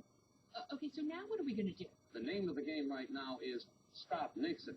Now, if a lot of those Southern delegates move away from Nixon to Ronald Reagan, then they feel that Nixon can be stopped on that first ballot. The real fear was that Rockefeller and Reagan could hold off enough votes so that they could prevent us having the victory on the first ballot, and then it would break wide open. Now, I didn't fear Rockefeller, I never did, but Reagan was something else. Are there any circumstances under which you would accept the vice presidency? There is no circumstance whatsoever that could alter my decision about that. The pressuring of delegates to come out for Nixon or not to do so proceeds with a kind of glad-handed desperation. The key to hanging on, as Nixon saw it, was to hang on to Southern delegates. Why could it go either way? Well, Governor Reagan has a lot of strength in our delegation. Many of them really wanted to go with Reagan, and that's where Strom Thurmond turns out to be so important. Senator Thurmond, I'm told that there was some slipping toward Reagan last night in the South, and specifically in your own South Carolina delegation. and that you personally stopped it. Is that correct? There's no slippage in the South Carolina delegation. We all are standing for Nixon.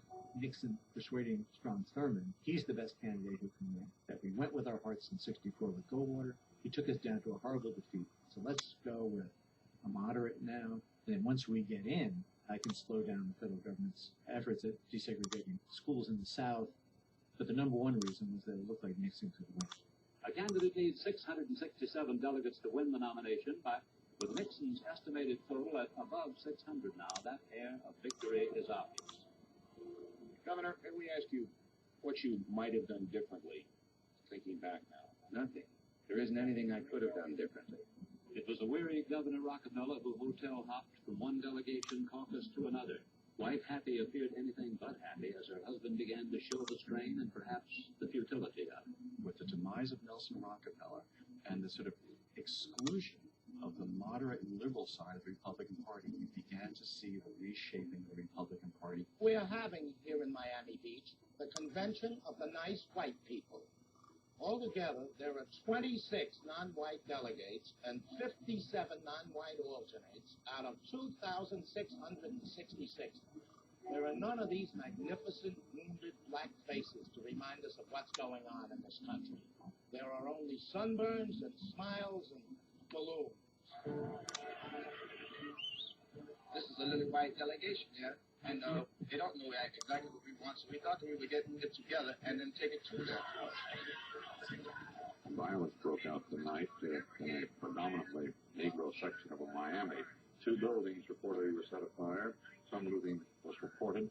More than 200 police were sent to the area, and some tear gas was used at one point to disperse a rock and bottle throwing crowd. Nobody can really say why it's happened. It's just the pent-up anger, the frustration, and the idea of being trapped in society. It's just a way of saying I will accept the abuse no longer.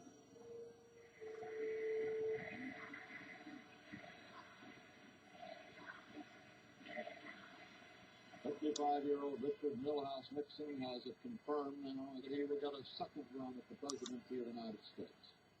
Nixon knew that he was making one of the great comebacks in American political history, and he was able to tap into his own sense of renewal.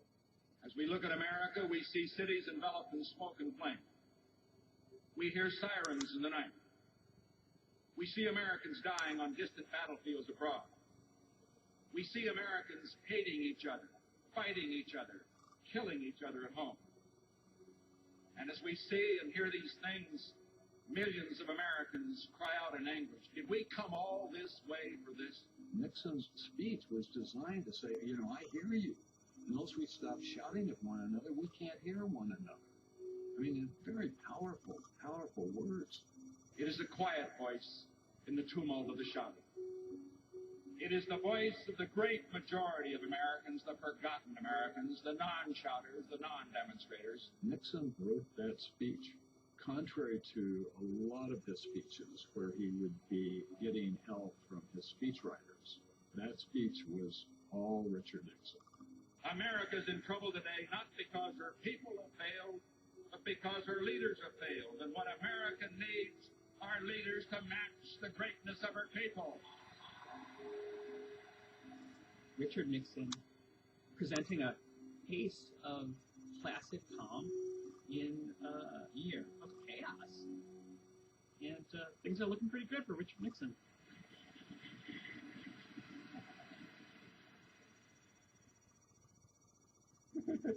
What? Isn't your purpose here to disrupt this convention? Life is disruptive in America. Let's face it. If you believe in life, you're disruptive. You know, I don't want to go and fight in that damn war. You know, that's a disruptive attitude. They're going to have to pull me by my hair. The activist part of my generation is divided into 2 parts. Those who decide that they can change the world by supporting a viable anti-war candidate, and those who think that the entire system has to be torn down. Political pigs, your days are numbered. We are the second American Revolution. We are winning. Yippee! Yippies were crazy people who did street theater. We're not going to take part in an old man's election. Young people know who's going to win. The winner's going to be Pegasus the pig, because every party's running a pig. Sir, why did you decide to become a candidate? The plan was to have a mass moratorium-type anti-war demonstration in Chicago, and at the same time, a mass counterculture festival. We must stay in the streets and stay in active resistance, or else there will be no peace. I was with Rennie Davis and Dave Dellinger, and we were trying to coordinate the mobilization, which was this coalition of fractious groups who agreed on something like total withdrawal from Vietnam now. And Allen Ginsberg wanted everybody to chant Om to bring the war to an end and the police to their senses. It was a motley medley of all kinds of people. When we first went to see Mayor Daley and we sought his deputy mayor to try and get a permit, he took me aside and said, "Come on, what do you guys really want to do?" And I said, "Well, did you see Wild in the Streets?" Which was a movie where young people put LSD into the water supply and took over the government. And so this is what the police expected. Our administration will never permit a lawless, violent group of terrorists to destroy the purpose of this national convention and take over the streets of Chicago. Before he became mayor, Chicago had kind of become a run-down, drab city. The city is plagued with strikes from cab drivers to telephone installers, but Mayor Daley says the city's never been in better shape. Mayor Daley wanted to show off how he turned it into a modern showplace. Chicago loves size, scale. One hotel here brags that it has more flush toilets under one roof than any other building in the world. Daley's administration was absolutely committed that in his city, this was not going to be a place where protesters were going to have a platform. This was going to be a place where they were going to be put in their place. No one will be able to take over the convention hall or the streets of Chicago. Mayor Daley had exercised such control over the city, you couldn't even get near the convention center where the convention was being held. So basically all you could do was protest among the major hotels in the Loop area where a lot of delegates were staying. The peace groups are demanding permission to march on Convention Hall the night the Democrats nominate their candidate for president. The city says no, that would endanger security. There is a possibility of mass arrests unless the city allows the demonstrators to camp out in public parks. There is nowhere else for them to stay. I think it's in their best interest to let us sleep in the park instead of roam the streets at night. Boy Scouts could sleep overnight in the parks, but not hippies. There's no other place to sleep. So we knew if you're going to drive people out of the parks, they're going to be in the streets. It's going to be pandemonium. Is that what you want? How do you feel about the anti-war demonstrators? I don't like them. I don't like them one bit. There's no reason for them. They accomplish nothing. The police, largely working class people, would come up the hard way, see these privileged white students, and have to wonder, what do they have to be angry about? And many of these police officers themselves identified with the soldiers who were coming back from the war in Vietnam. We are coming not because our fight is with policemen or with National Guard troops. Our fight is with the policies of this administration. On this eve of the beginning of the 35th Democratic National Convention, Chicago is nearly security tight. The police, several thousand of them, are now deployed. U.S. Army troops began arriving in Chicago in substantial numbers this morning. At least 50 plane loads, but they will be available to reinforce some 5,500 Illinois National Guardsmen, some 2,000 FBI, Secret Service, and other federal agents, and the 11,000-man Chicago Police Force. We're concerned about the buildup of the force because we think anything that's built up like this is liable to be used. Now, you're a girl. Are you afraid of any violence that may occur? There'll be violence, yeah, there's no doubt about that, but I'm not afraid of it. About 500 students, hippies, yippies, radicals, activists, McCarthy kids, and other peace demonstrators marched 4 miles from Lincoln Park to the downtown hotels housing the Democratic Convention delegates. They stayed on the sidewalks. They stopped for traffic signals, and they did not try to cross police lines. As the protesters marched back toward Lincoln Park, they clashed with police. told that we would have to leave the park at 11 o'clock at night. At 5 o'clock, the police started beating people up.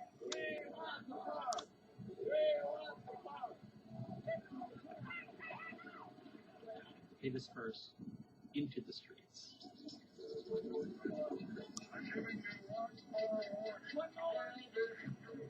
And this is the first melee of many.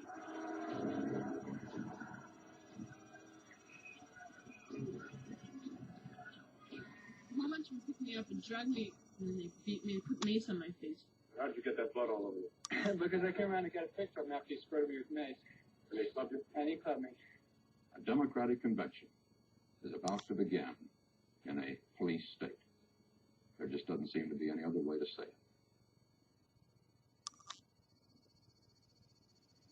I present to you now the able and gracious mayor of the city of Chicago, Richard J. Daley.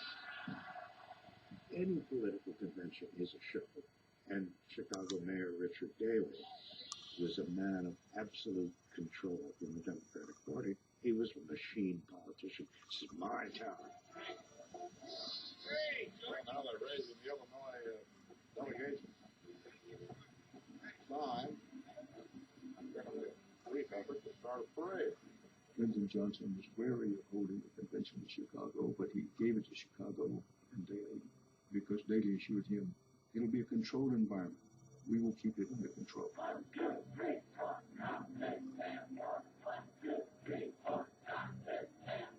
The Democratic Party was closed to change on Vietnam unless it faced such massive pressure that might make it turn. Mr. Vice President, this is the opening night of the Democratic Convention. Are you going to be nominated? That's my hope, my plan. That's what we're trying to do. The security around this international amphitheater has been worthy of an armed camp. Someone called the amphitheater Fort Daley, and I think at this point that is not very far from the truth. I was distributing farm worker literature, and Mayor Daley's hench people shoved me aside and broke my glasses. And so, I mean, I wasn't hurt, but that's the floor of the convention. And what is your name? Take your hands off of me. Unless you intend to arrest me. A small group of reporters, at least on the periphery of it, and these guys started strong on it. But don't push me. Take your hands off of me unless you intend to arrest me. Wait a minute. Wait a minute. The guy hit me short punch in the solar plexus, was up and down. I think we've got a bunch of thugs here, Dan.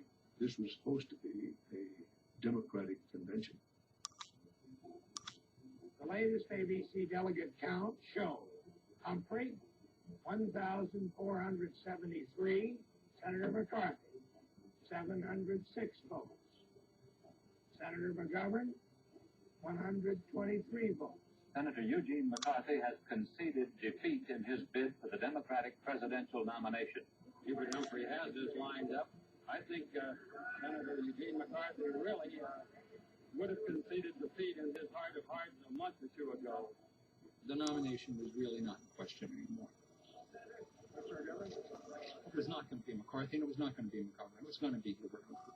That was a done deal before the convention opened. So the focus became on a peace plan in the Democratic Party platform, which was felt very strongly by those of us who had been in the Kennedy campaign or were in the McCarthy or McGovern campaign. It was our sort of last hope that we might get something at least. This is the moment of truth for the Democratic Party. It was the issue of Vietnam and his deeply held feelings that the killing had to stop that motivated Robert Kennedy to become a candidate for president.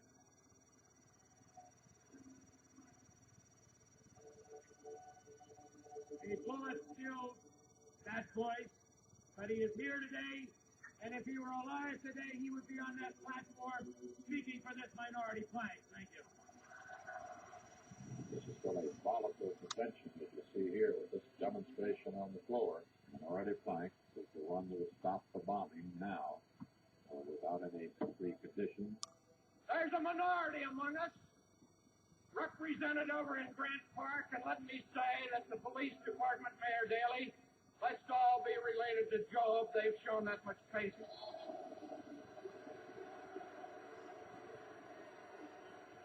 They want pot instead of patriotism. patriotism, and they would substitute riots for reason.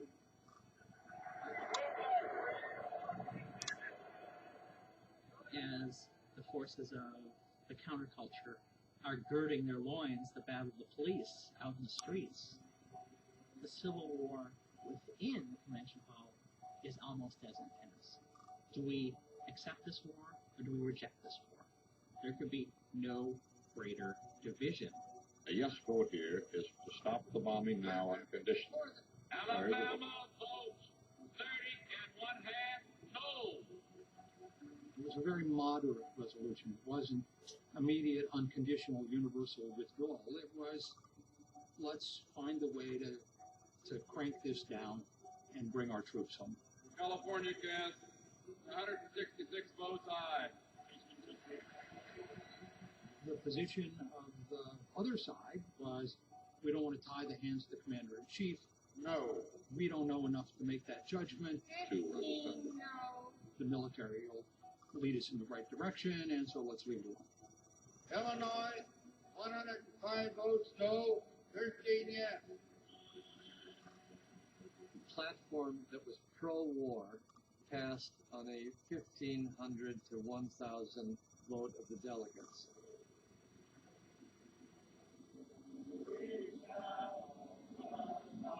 Nebraska, Alaska, and Vermont have joined New York in this extraordinary demonstration of anti-war sentiment on the convention floor. Sit down! Sit down! All right, the marshals are going to the point. When platform lost, somebody climbed the flagpole, pulled down the American flag, turned it upside down, which is in the military a symbol of distress. And the police just knocked down all the barricades, ran over all the marshals who were trying to keep peace, beating people wantonly, everybody being gassed. And inside the convention, it was a replica of outside. There's a lot of pushing. A man being pushed, watching, they're going to knock that over. A man is a delegate, there's a priest in here, dozens of reporters, and the man who got involved in it all is very calmly smoking a cigarette. This is a perfect indication of the mood of this convention on the floor.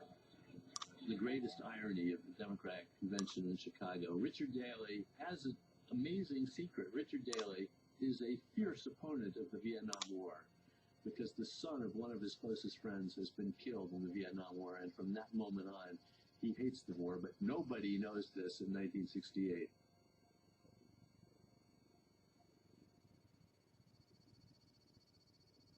I came here to talk to you about Hubert Horatio Humphrey.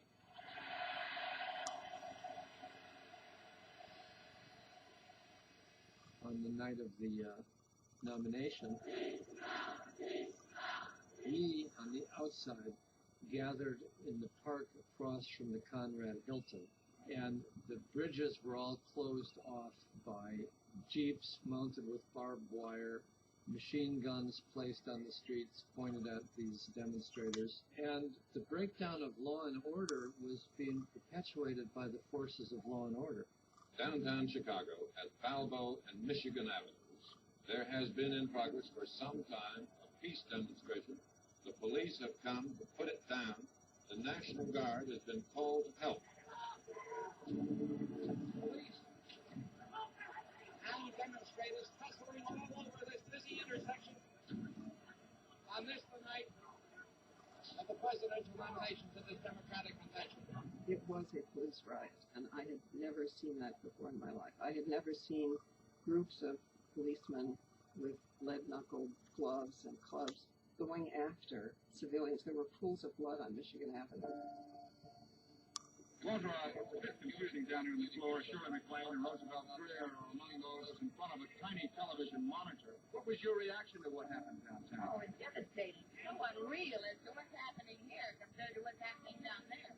A girl being carried off to a paddy wagon. Less than a nonviolent manner. It was supposed to be a nonviolent demonstration today. One will never know what it was that made it get on fire. Mr. Chairman, Most delegates to this convention do not know that thousands of young people are being beaten in the streets of Chicago. It didn't really explode inside the convention hall until the delegates saw pictures of the police beating people. And for that reason, I request the suspension of the rules to relocate the convention in another city. Wisconsin is not recognized for that purpose. It just blew to pieces inside the convention hall, and it was a rampage. Security guard pushing people back. Outlaws over there, you get that? Police all over the place, and delegates. There's a really big fray going on here. George McGovern is President of the United States. We wouldn't have to stop those tactics in the streets of Chicago.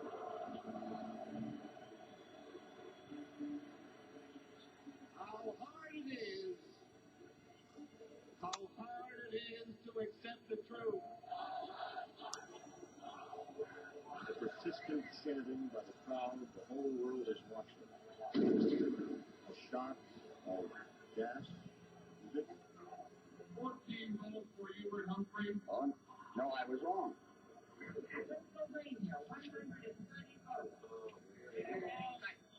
Vice President Humphrey was in his room at the Hilton when the tear gas began floating over that way, blown by the wind. He got a good whiff of it, and he began coughing and sneezing. It was all right. I think what was happening outside overwhelmed what happened inside. This is going to do it. And 103 Vice President Hubert Humphrey is the nominee of the Democratic Party for the presidency of the United States.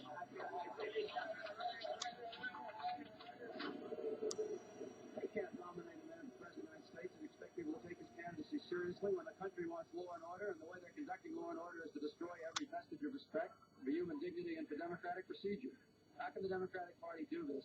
Here was Humphrey trying to express his own great moment, all of his political career. This was what he wanted, and it was being utterly destroyed by what was happening on the streets. This was Hubert Humphrey's humiliation. Stood and watched Hubert Humphrey tonight stand where he has wanted to for so long, at the very top of the Democratic Party heap. My first thought was, some heap. The divisions in this party run very deep indeed. And Hubert Humphrey, who wants to be a healer for the party and for the country, has very little time to heal the divisions in this party in terms of the November election. It's my judgment that Hubert Humphrey starts out an underdog. Nixon could be gleeful about trumping his enemies, and it gave him great joy to go to Chicago to begin his campaign in the very place where the Democratic Party had been humiliated by a riot. Here comes Richard Nixon, the uniter, coming through the city of Chicago, like a Roman emperor, and being cheered by tens of thousands and harassed by no one. So it looks like this would be the fellow that can unite the country.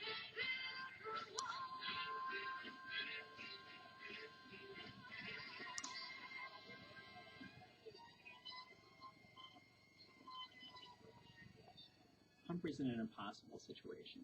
He's associated with the chaos of the anti-war movement because of what happened at the convention. He has this albatross of a war tied around his neck, and everywhere he goes, chaos follows. We're based on the other in the Republican Party with the 80-year-old coalition of the conservative Republican and the Nixon class. The Nixon and the John Gordons would be glad to remain silent. Humphrey came out of that convention not only with no convention bounce, but actually going backwards. The problems with Hubert Humphrey are many. His campaign does not have enough money, and it has little chance of getting enough money because potential backers feel he has little chance of winning. Ask Humphrey about this. Ask him, aren't you discouraged? And he'll tell you, I wouldn't say we're discouraged, but I would say that overconfidence is not our thing.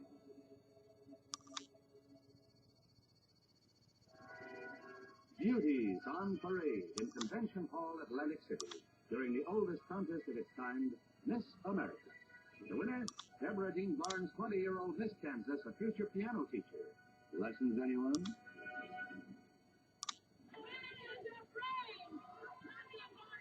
The 1960s was about women demanding justice in society, and nowhere was this more public and powerful than the 1968 Miss America contest.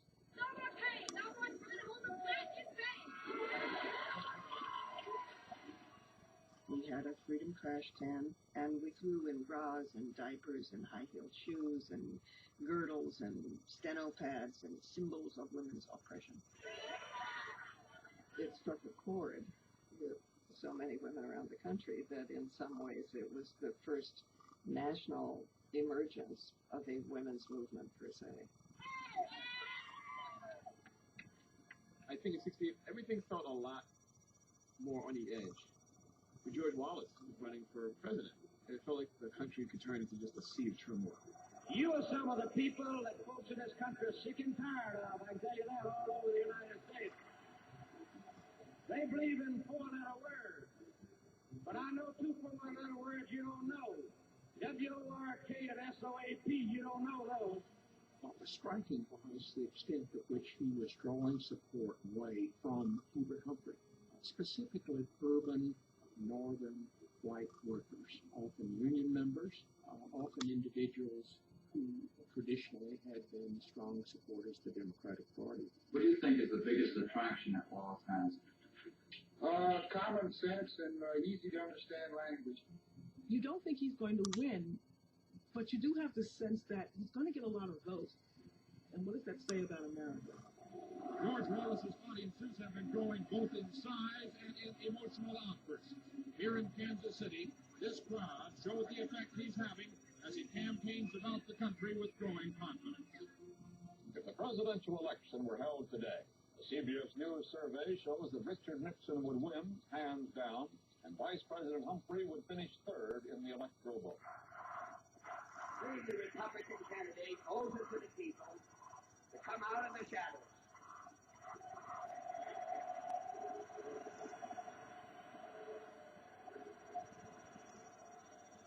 Knock it off, will you, please?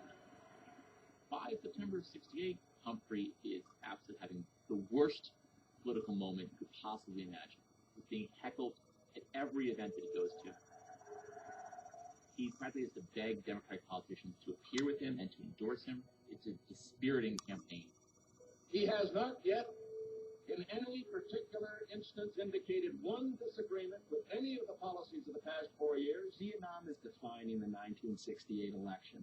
And Humphrey understands he has to do something dramatic, he has to do something bold, and he knows what that is. As president, I would stop the bombing of the North as an acceptable risk for peace, because I believe it could lead to success in the negotiations and thereby shorten the war. Lee Ducteau, a member of the Hanoi delegation at the Paris peace talks, said today Mr. Humphrey's speech contained absolutely nothing new.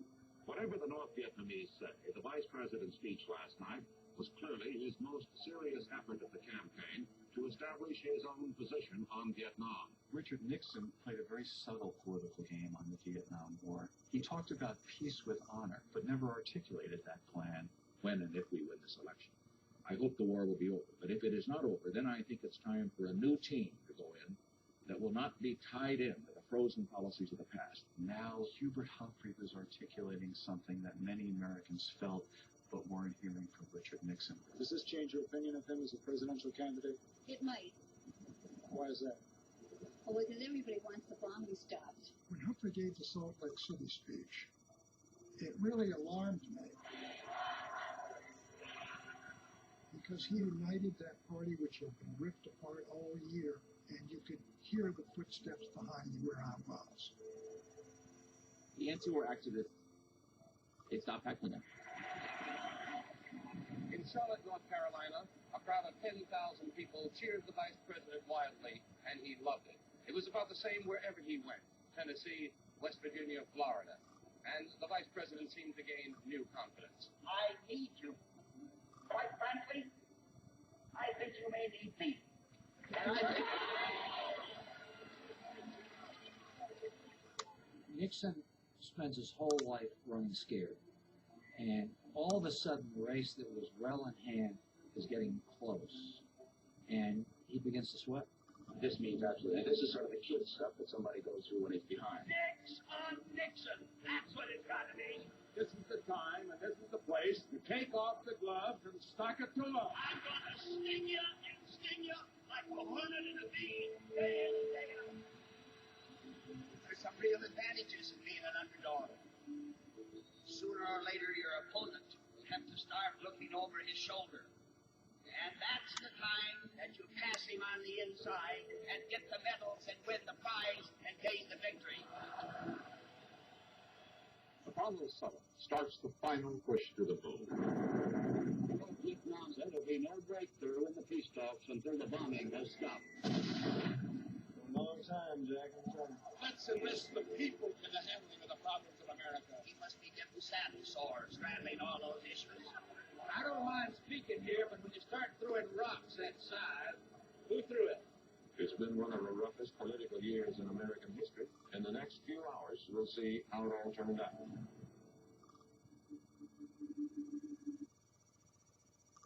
As we look at America, we see cities enveloped in smoke and flame. We hear sirens in the night. We see Americans dying on distant battlefields abroad.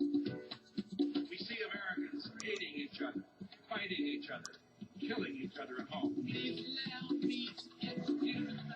Mr. Nixon, I'm going to sting you like a hornet day in and day out. We've got some difficult days ahead. But it really doesn't matter with me now. Because I've been to the mountaintop. There are prospects for peace in Vietnam, but no one knows when peace will come.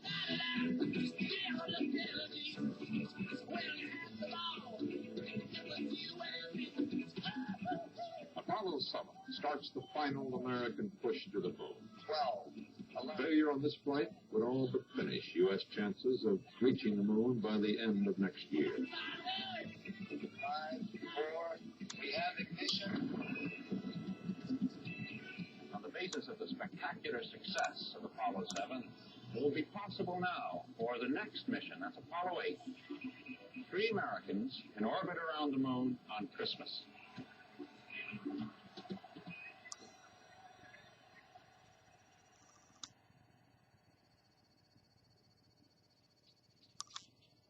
I think we have some late word that's just arriving, and I'll interrupt to bring this to you. This is the latest disclosure in a report from National Civil Defense Headquarters in Washington. It has been established that persons who have recently died have been returning to life and committing acts of murder.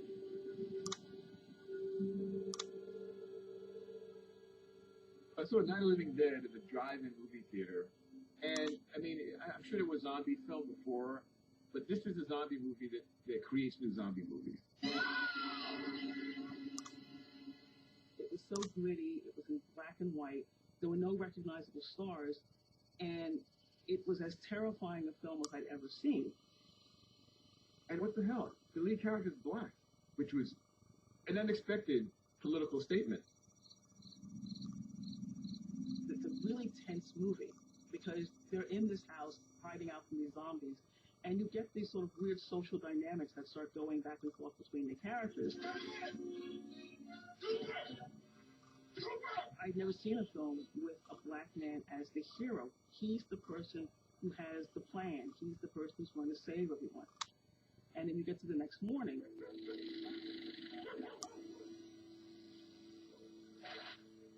And this character, Ben, is one of the last survivors. Let's go check out the house. There's something there. I heard a noise.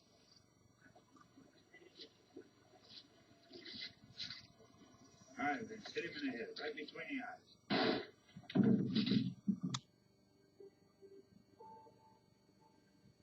This was 6 months after Martin Luther King was assassinated. And here you had this sort of another great black male hero, and he dies and gets shot as well. As a kid, I took it to mean he was killed because he was black. And that the hero can't survive if he's black.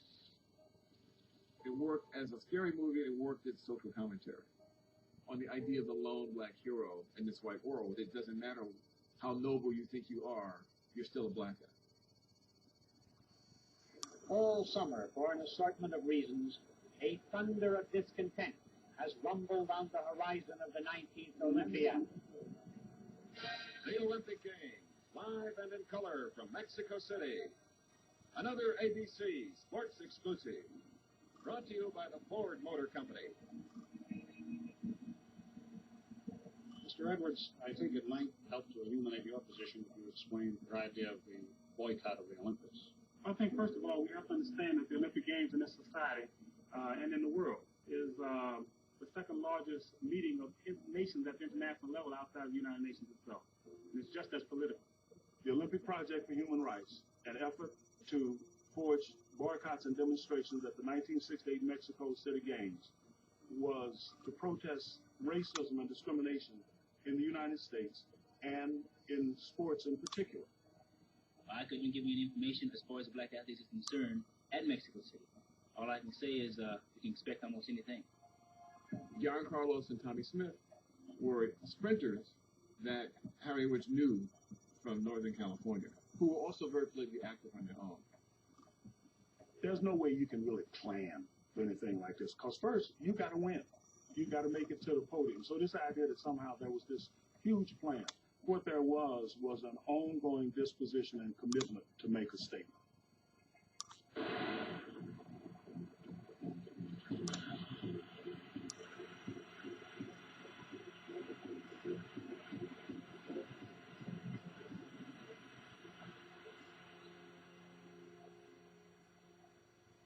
Olympic victory ceremony, 200 meters, men. John Carlos and Tommy Smith made it to the podium, and both had the commitment and the courage to say before 100,000 plus people that we too are committed to the struggle.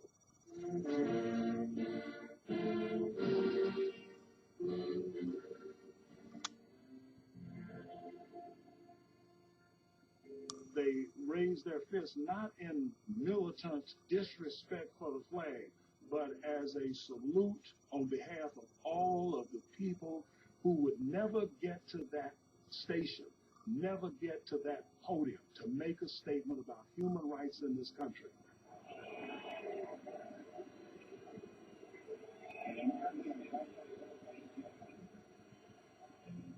It was a pretty courageous thing to do because they knew that that was probably going to be not just getting kicked out of the Olympics, but probably the end of their hope for a career in athletics. Why are you going, Carlos? You're going home.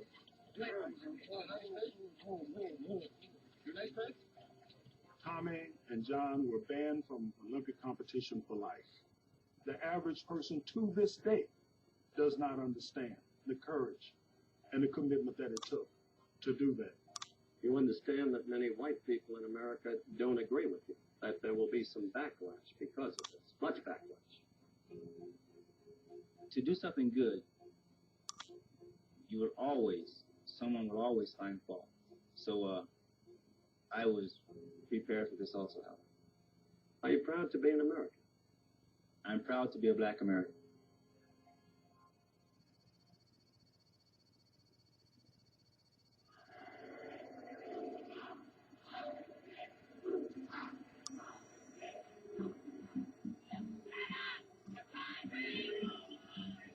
In a year when most campaign talk has been deadly soporific, Wallace almost always manages to inject a special urgency, a kind of drama, into his television appearances. I again say to the anarchists in this country, you had better have your day now, because after November 5th, you are through in the United States. Thank you very much. In October, Wallace was at 21%. He had enlarged his constituency and widened his message. He began really to reach more and more of the folks in the North. I better vote for him than vote for Nixon or Humphrey, because I don't like the two of them. Wallace, by the fall of '68, has a major problem. He needs a vice presidential candidate, and nobody wants the job. So first his aides reach out to Happy Chandler, who had been the commissioner of baseball in Dover, Kentucky. But they discover that Chandler is somewhat liberal on immigration issues, so that's not going to work. So they go back to the drawing board. They consider Colonel Sanders, the fried chicken guy. He's a household name. So they actually contacted the colonel, who basically said, don't be a fool, I'm running a business. I'm not about to antagonize half my customers here. So at that point, Wallace began talking about retired General Curtis LeMay. I am proud, and very proud, to have as my running mate a man of great courage, General Curtis E. LeMay. Curtis LeMay is a legendary figure in American military history. He was the general responsible for the firebombing of Japan during World War II, and he was an evangelist for nuclear power. Thank you very much, Governor. Thank you for your confidence in me. The night before this press conference, Wallace's aides sit LeMay down and say, whatever happens, do not talk about nuclear weapons, not talk about the efficacy of nuclear weapons. You just have to stay away from that. First question to LeMay about nuclear weapons. I think there are many occasions when it would be most efficient to use nuclear weapons. LeMay launches into this unbelievable defense of nuclear weapons. Doesn't make much difference to me if I have to go to war and get killed in the jungle of Vietnam with a rusty knife, or get killed with a nuclear weapon. Matter of fact, if I had the choice, I'd lean towards a nuclear weapon. Well, at that point, Wallace is about to have a nervous breakdown. LeMay went on and said, we tested him out in Bikini Atoll, and a lot of the foliage is back, and a lot of the animal life is back. The rats out there are bigger, fatter, and healthier than they ever were before. So, taking a hasty look at these facts, you might come to the conclusion of put 20-some bombs down in one place and you improve it. He said that the sand crabs are a little hot. It just turned out to be politically a disaster. And support for Wallace seemed to go downhill after that. The latest Harris poll released today shows that Hubert Humphrey has moved within 5 percentage points of Richard Nixon. Harris said that if Humphrey gains another 2 or 3 points on Nixon, the election could become too close to call. The last line of the speech he has prepared for tonight says, well, it looks like we're going to win. Now, that's a political line, but the kind of line he could barely have read with a straight face a month ago. Humphrey, late in the election, decided to stop being insipid and actually get out there and be who he was, which was kind of a battler. Well, Mr. Nixon was supposed to have this election in the bag. But ladies and gentlemen, when he opens that bag on November 5th, out will jump Humphrey and Muskie.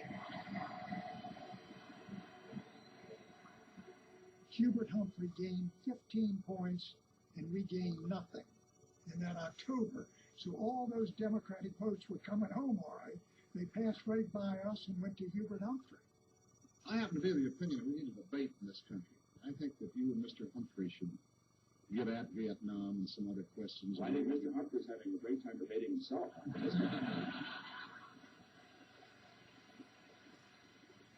The conceit behind the new Nixon was that old, whiny, sad, combative loser is gone.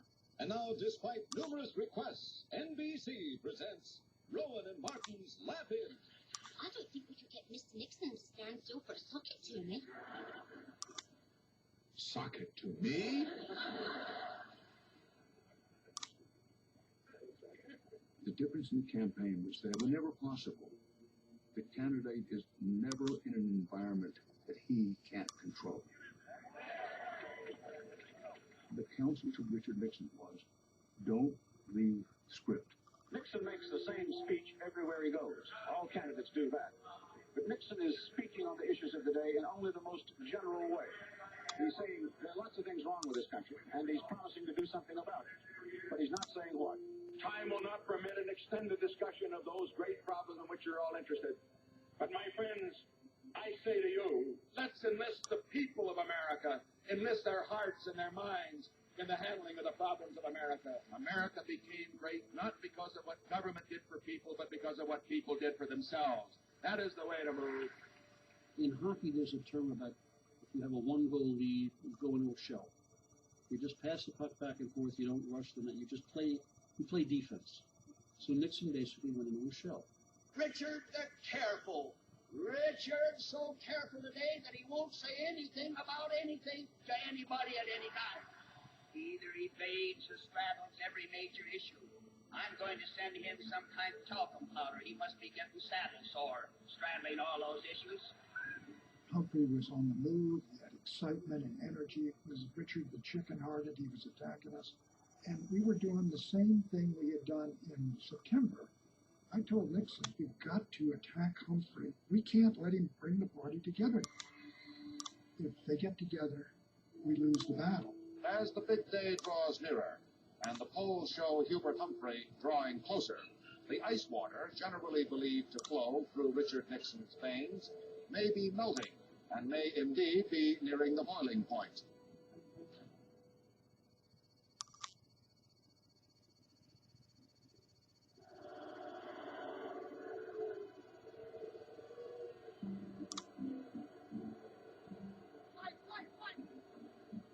George Wallace's spirits appeared to be sagging.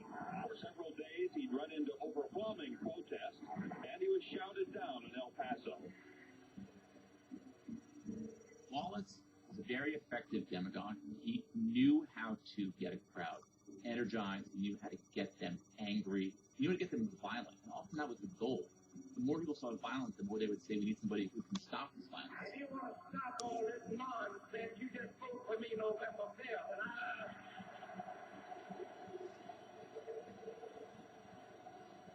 As time went on, people began to say, well, maybe he's not the person to stop it because he's the person actually making it happen in the first place. Now, I don't mind speaking here, but when you start throwing rocks that size, who threw it? That's all right. Go ahead and throw another one. By this time, I think he is frustrated, angry.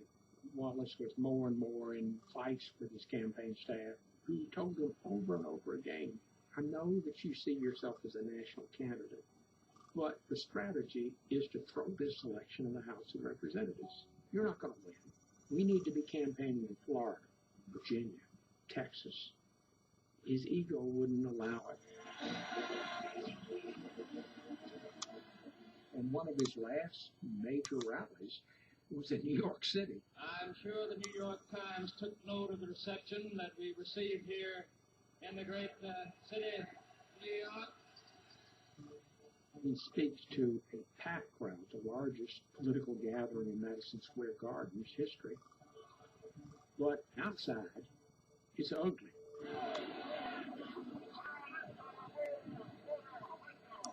George Wallace brought his campaign to New York tonight, and all of the hostility and anger that have built up around this campaign spilled into these streets.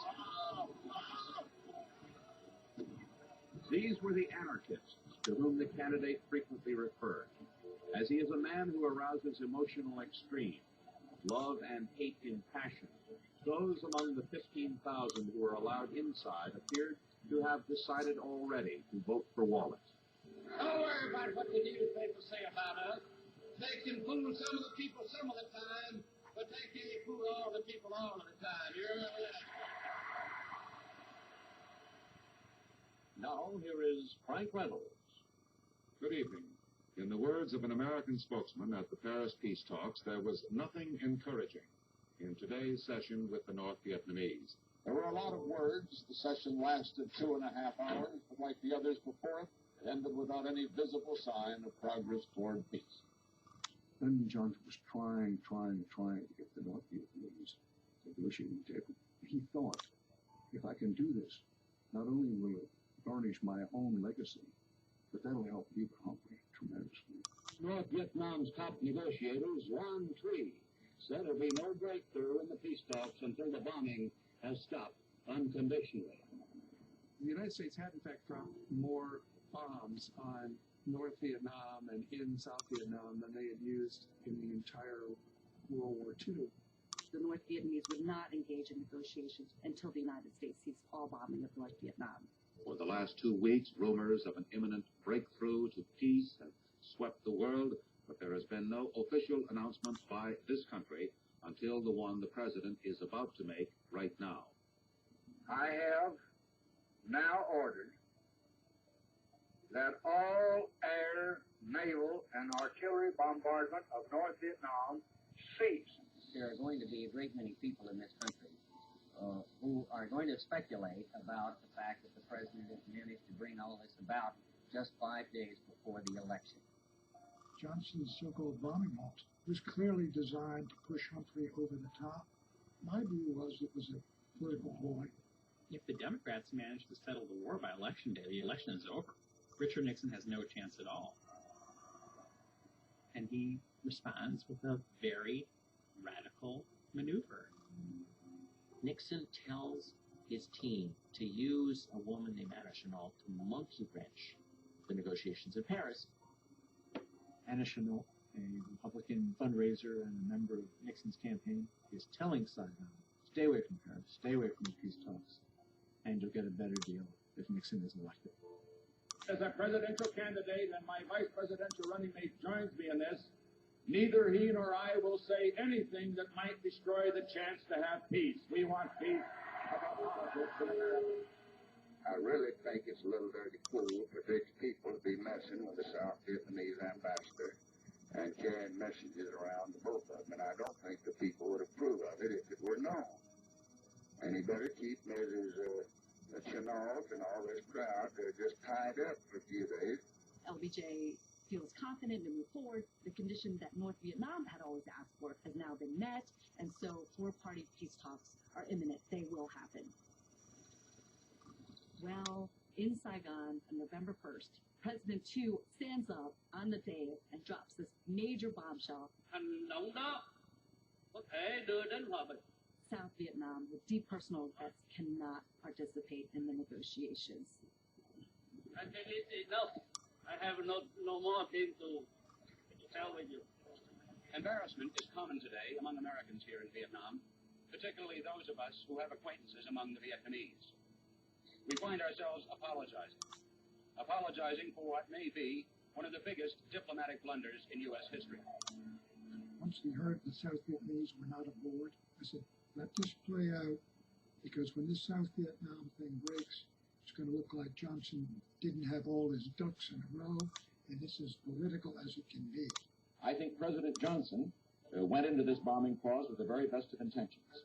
I think, however, the reason that the ducks were not in a row was that he was relying on an old team, a team of well-intentioned men, but they're tired. I think that what we need is a new team that won't make these mistakes.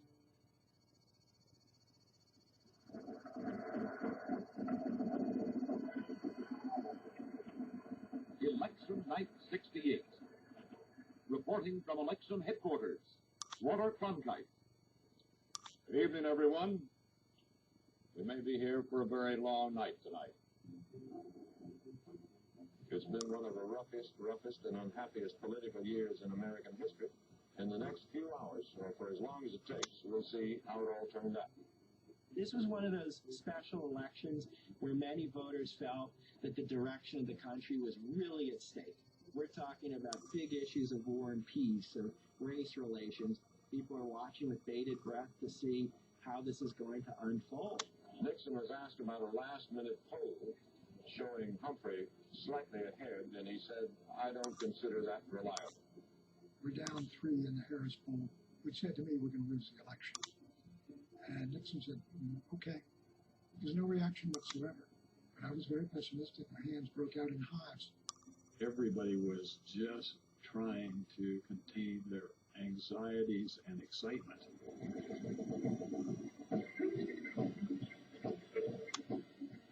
Everybody, by this time, is exhausted. We've been going at this since January. You're kind of spent, to put it mildly.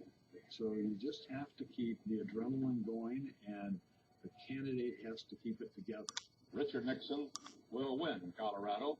Hubert Humphrey, according to the CBS News estimates, has carried Michigan. Nixon will win Wyoming, as anticipated. The winner in Mississippi will be Wallace. Wallace will win in Louisiana. Wallace was a problem for us. It was a terrible problem because there were about 5 southern states that Wallace would take. We would have carried those states. Wallace realized that he had slipped a good bit from where he had been. He still had hopes that he might be able to throw it into the House of Representatives if he comes in second. if the election ends in a three-way deadlock, if he shows substantial strength outside the South. So far as Wallace is concerned, any of these things would prove his case and be a victory of sorts. And here's the electoral votes, the ones that still count under our archaic system. Yep, none of these three men got 270 electoral votes. Then the matter goes to the House of Representatives. Before this night is over, we should know whether we have indeed chosen a president or whether our electoral system has led us into a major constitutional and political crisis. The unbelievable messiness of what happens if no one wins an electoral vote is almost indescribable. It would take an hour to describe it, and no one would understand it, including me. An hour to describe it and 4 years to straighten it out. Yes, yes. This may be the last year for the Electoral College. It might be a good idea if it is. In the race for the presidency of the United States, Hubert Humphrey has taken a lead for the first time tonight. Lucia for the president. Howard, I can't tell you very much. I'm in the middle of the darndest jam. I've seen a long time. And it's kind of indicative of what happened at this campaign. Hubert Humphrey a month ago, a sure loser, and today has all the earmarks of a sure winner. Anyone who goes to bed without knowing a little bit more about what's happening in the Midwest tonight could be in for a shock in the morning. By midnight, Nixon thinks, oh my God, it's happening again. It looks like it's going down to Illinois. And at that point, Pat Nixon went into the bathroom and threw up because she had been in there in 1960 and here it was happening again. I think before the morning is out, Hubert Humphrey will be the next president of the United States. Good morning, or if you've stayed through the night with us, hello once more. With the 26th electoral votes in Illinois, Richard Nixon goes over the top with 287 electoral votes, and that seems to be the 1968 election. Nixon's the one. That's the natural banner for any sprightly front page tonight. There are the numbers. In short, Nixon and Humphrey are separated by about 375 thousandths of 1%. ABC was the first thing I saw where it checked Nixon as the winner. And I went immediately into the bedroom where Nixon was propped up with his briefcase on his lap. And I said, sir, I said, you've just been declared the winner. He jumped out of bed, looks at the set, and everybody's cheering and congratulating one another. It was vindication, validation. It was everything he had dreamed of. It's the greatest comeback in political history. And nobody could believe it. Nixon declined to claim victory, even though it was his, until Humphrey had conceded, and a little afternoon today, Humphrey did, with tears in his eyes. I never had any doubt that it would be a close fight. Come see, come saw, you know, one way, one. It bounced a little one way, bounced a little another. We've got a president-elect. He's going to have my help. Cheers. I think the problem with the Humphrey campaign was that it was built on sinking sand from the beginning.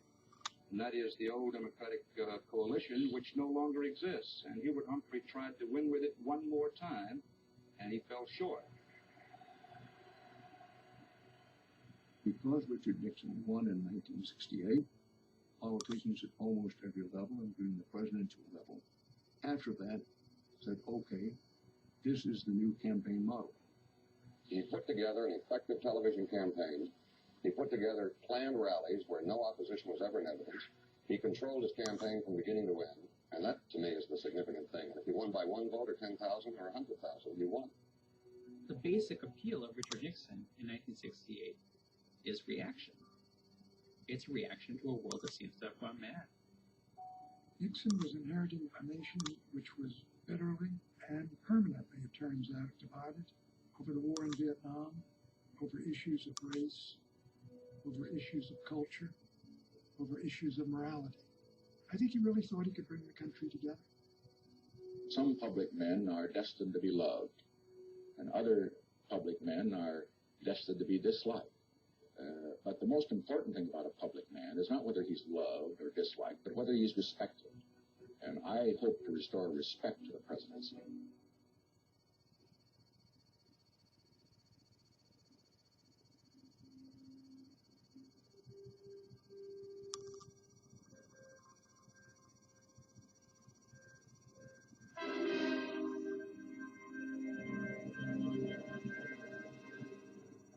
Going to see 2001: A Space Odyssey for me was almost a spiritual experience. It reshaped my concept of cinematic art in 15 minutes.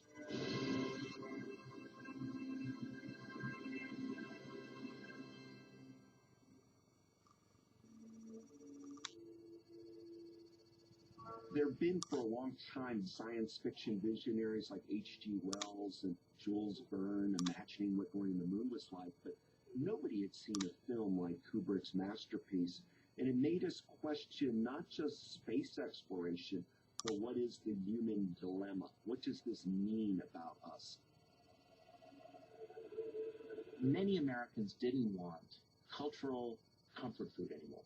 They actually wanted something challenging. It's like going to a fine art museum where the viewer projects on abstract art what he or she wants to see there. But it's not usually the recipe for a successful film. And yet it was popular. Open the pod bay doors, Hal. I'm sorry, Dave. I'm afraid I can't do that. We're getting into what they were calling then the computer age. And 2001 kind of looks at, well, what if the machine turns on us? It looked at that anxiety, these underlying fears that we have about the way the world is changing. Before I say grace today, I would like for us to pause for a moment of silence in memory of our friends that were lost this morning. Let us pray.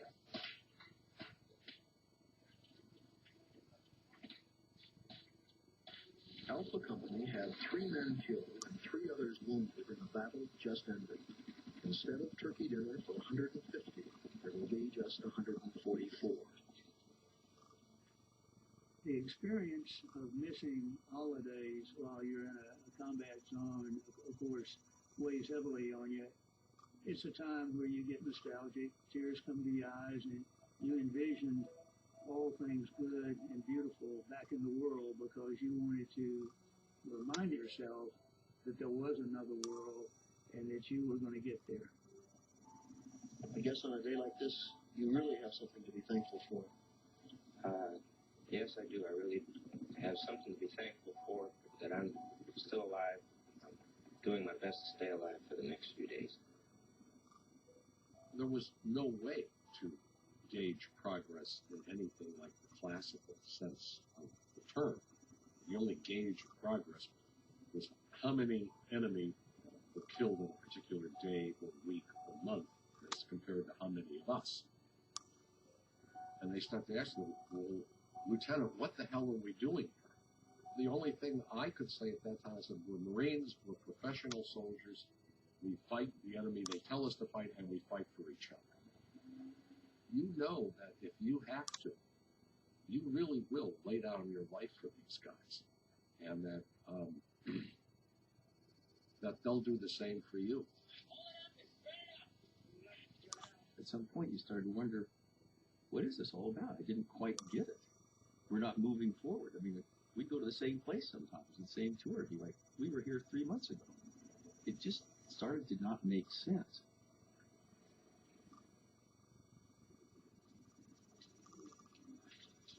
How many hours do you want? 9:20. Ladies and gentlemen, Mr. Elvis Presley.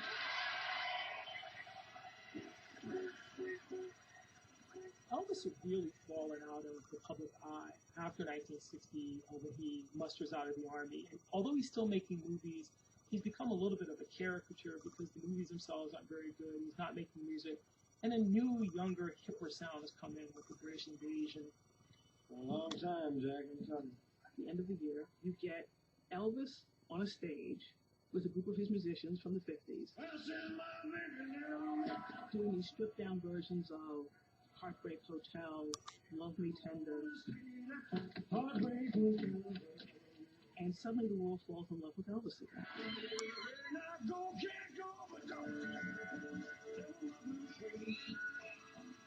In the wake of what follows him, suddenly the symbol of all that is decadent becomes a symbol of an older, gentler America.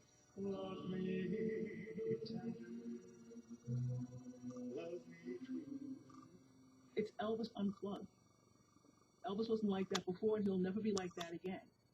But for that moment, you understand the magnetism, the charm, and the real raw talent of Elvis Presley. There must be lights burning brighter somewhere. What's most memorable for me about that special, though, is the song that Elvis will end with.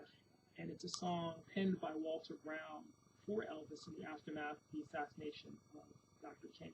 And it's about Elvis sharing the dream that men can one day walk together in brotherhood.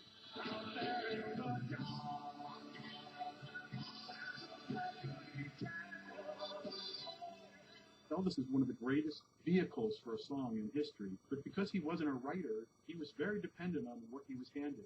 And in that case, he was handed a song worthy of him, and a sentiment worthy of him. He reclaims his soul in 1968. It wasn't just a comeback special because he'd been away. It was a comeback special because he reasserted who he was.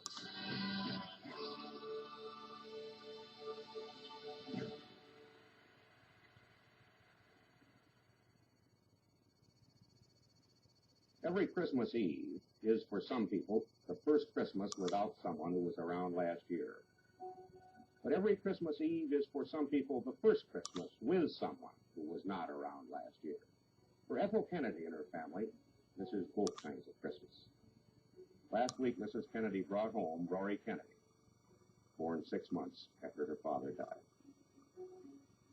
Will this be, can this be, a happy Christmas in the King household? Christmas will be sad for us, as it will be for many people, I think, this year. A time like this causes people to really reflect on the deeper meaning of, say, Christmas. As the country moved into December, what a year it's been. One of the most dramatic and consequential years in history. But out there, up there, is the great dream of putting a man on the moon. 6.5 years ago, John F. Kennedy set this nation on a course toward the moon. This morning, 3 Americans, Frank Borman, Jim Lovell, and William Anders, are on the verge of the greatest adventure in which man has ever embarked. The engines are on.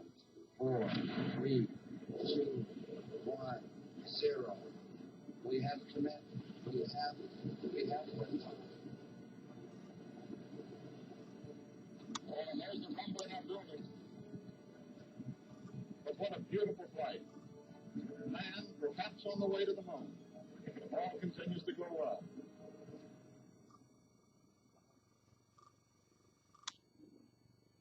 It seemed almost unbelievable. The nation collectively held its breath, worrying about, are you going to make it? What happens to the astronauts? What happens to the space program if we don't?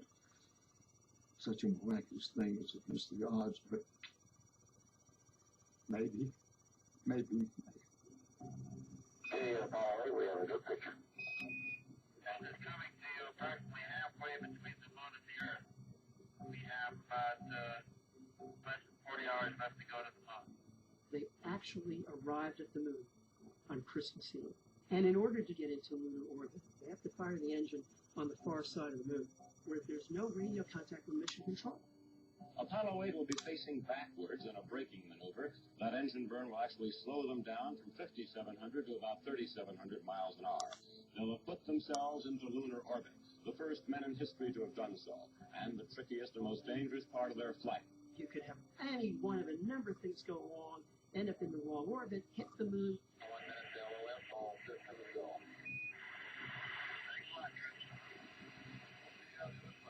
You have to have absolute faith in everything that has ever been done to develop this rocket motor. All they can do is point it in the right direction and press a button and hope that it works perfectly. Apollo 8, Houston, over.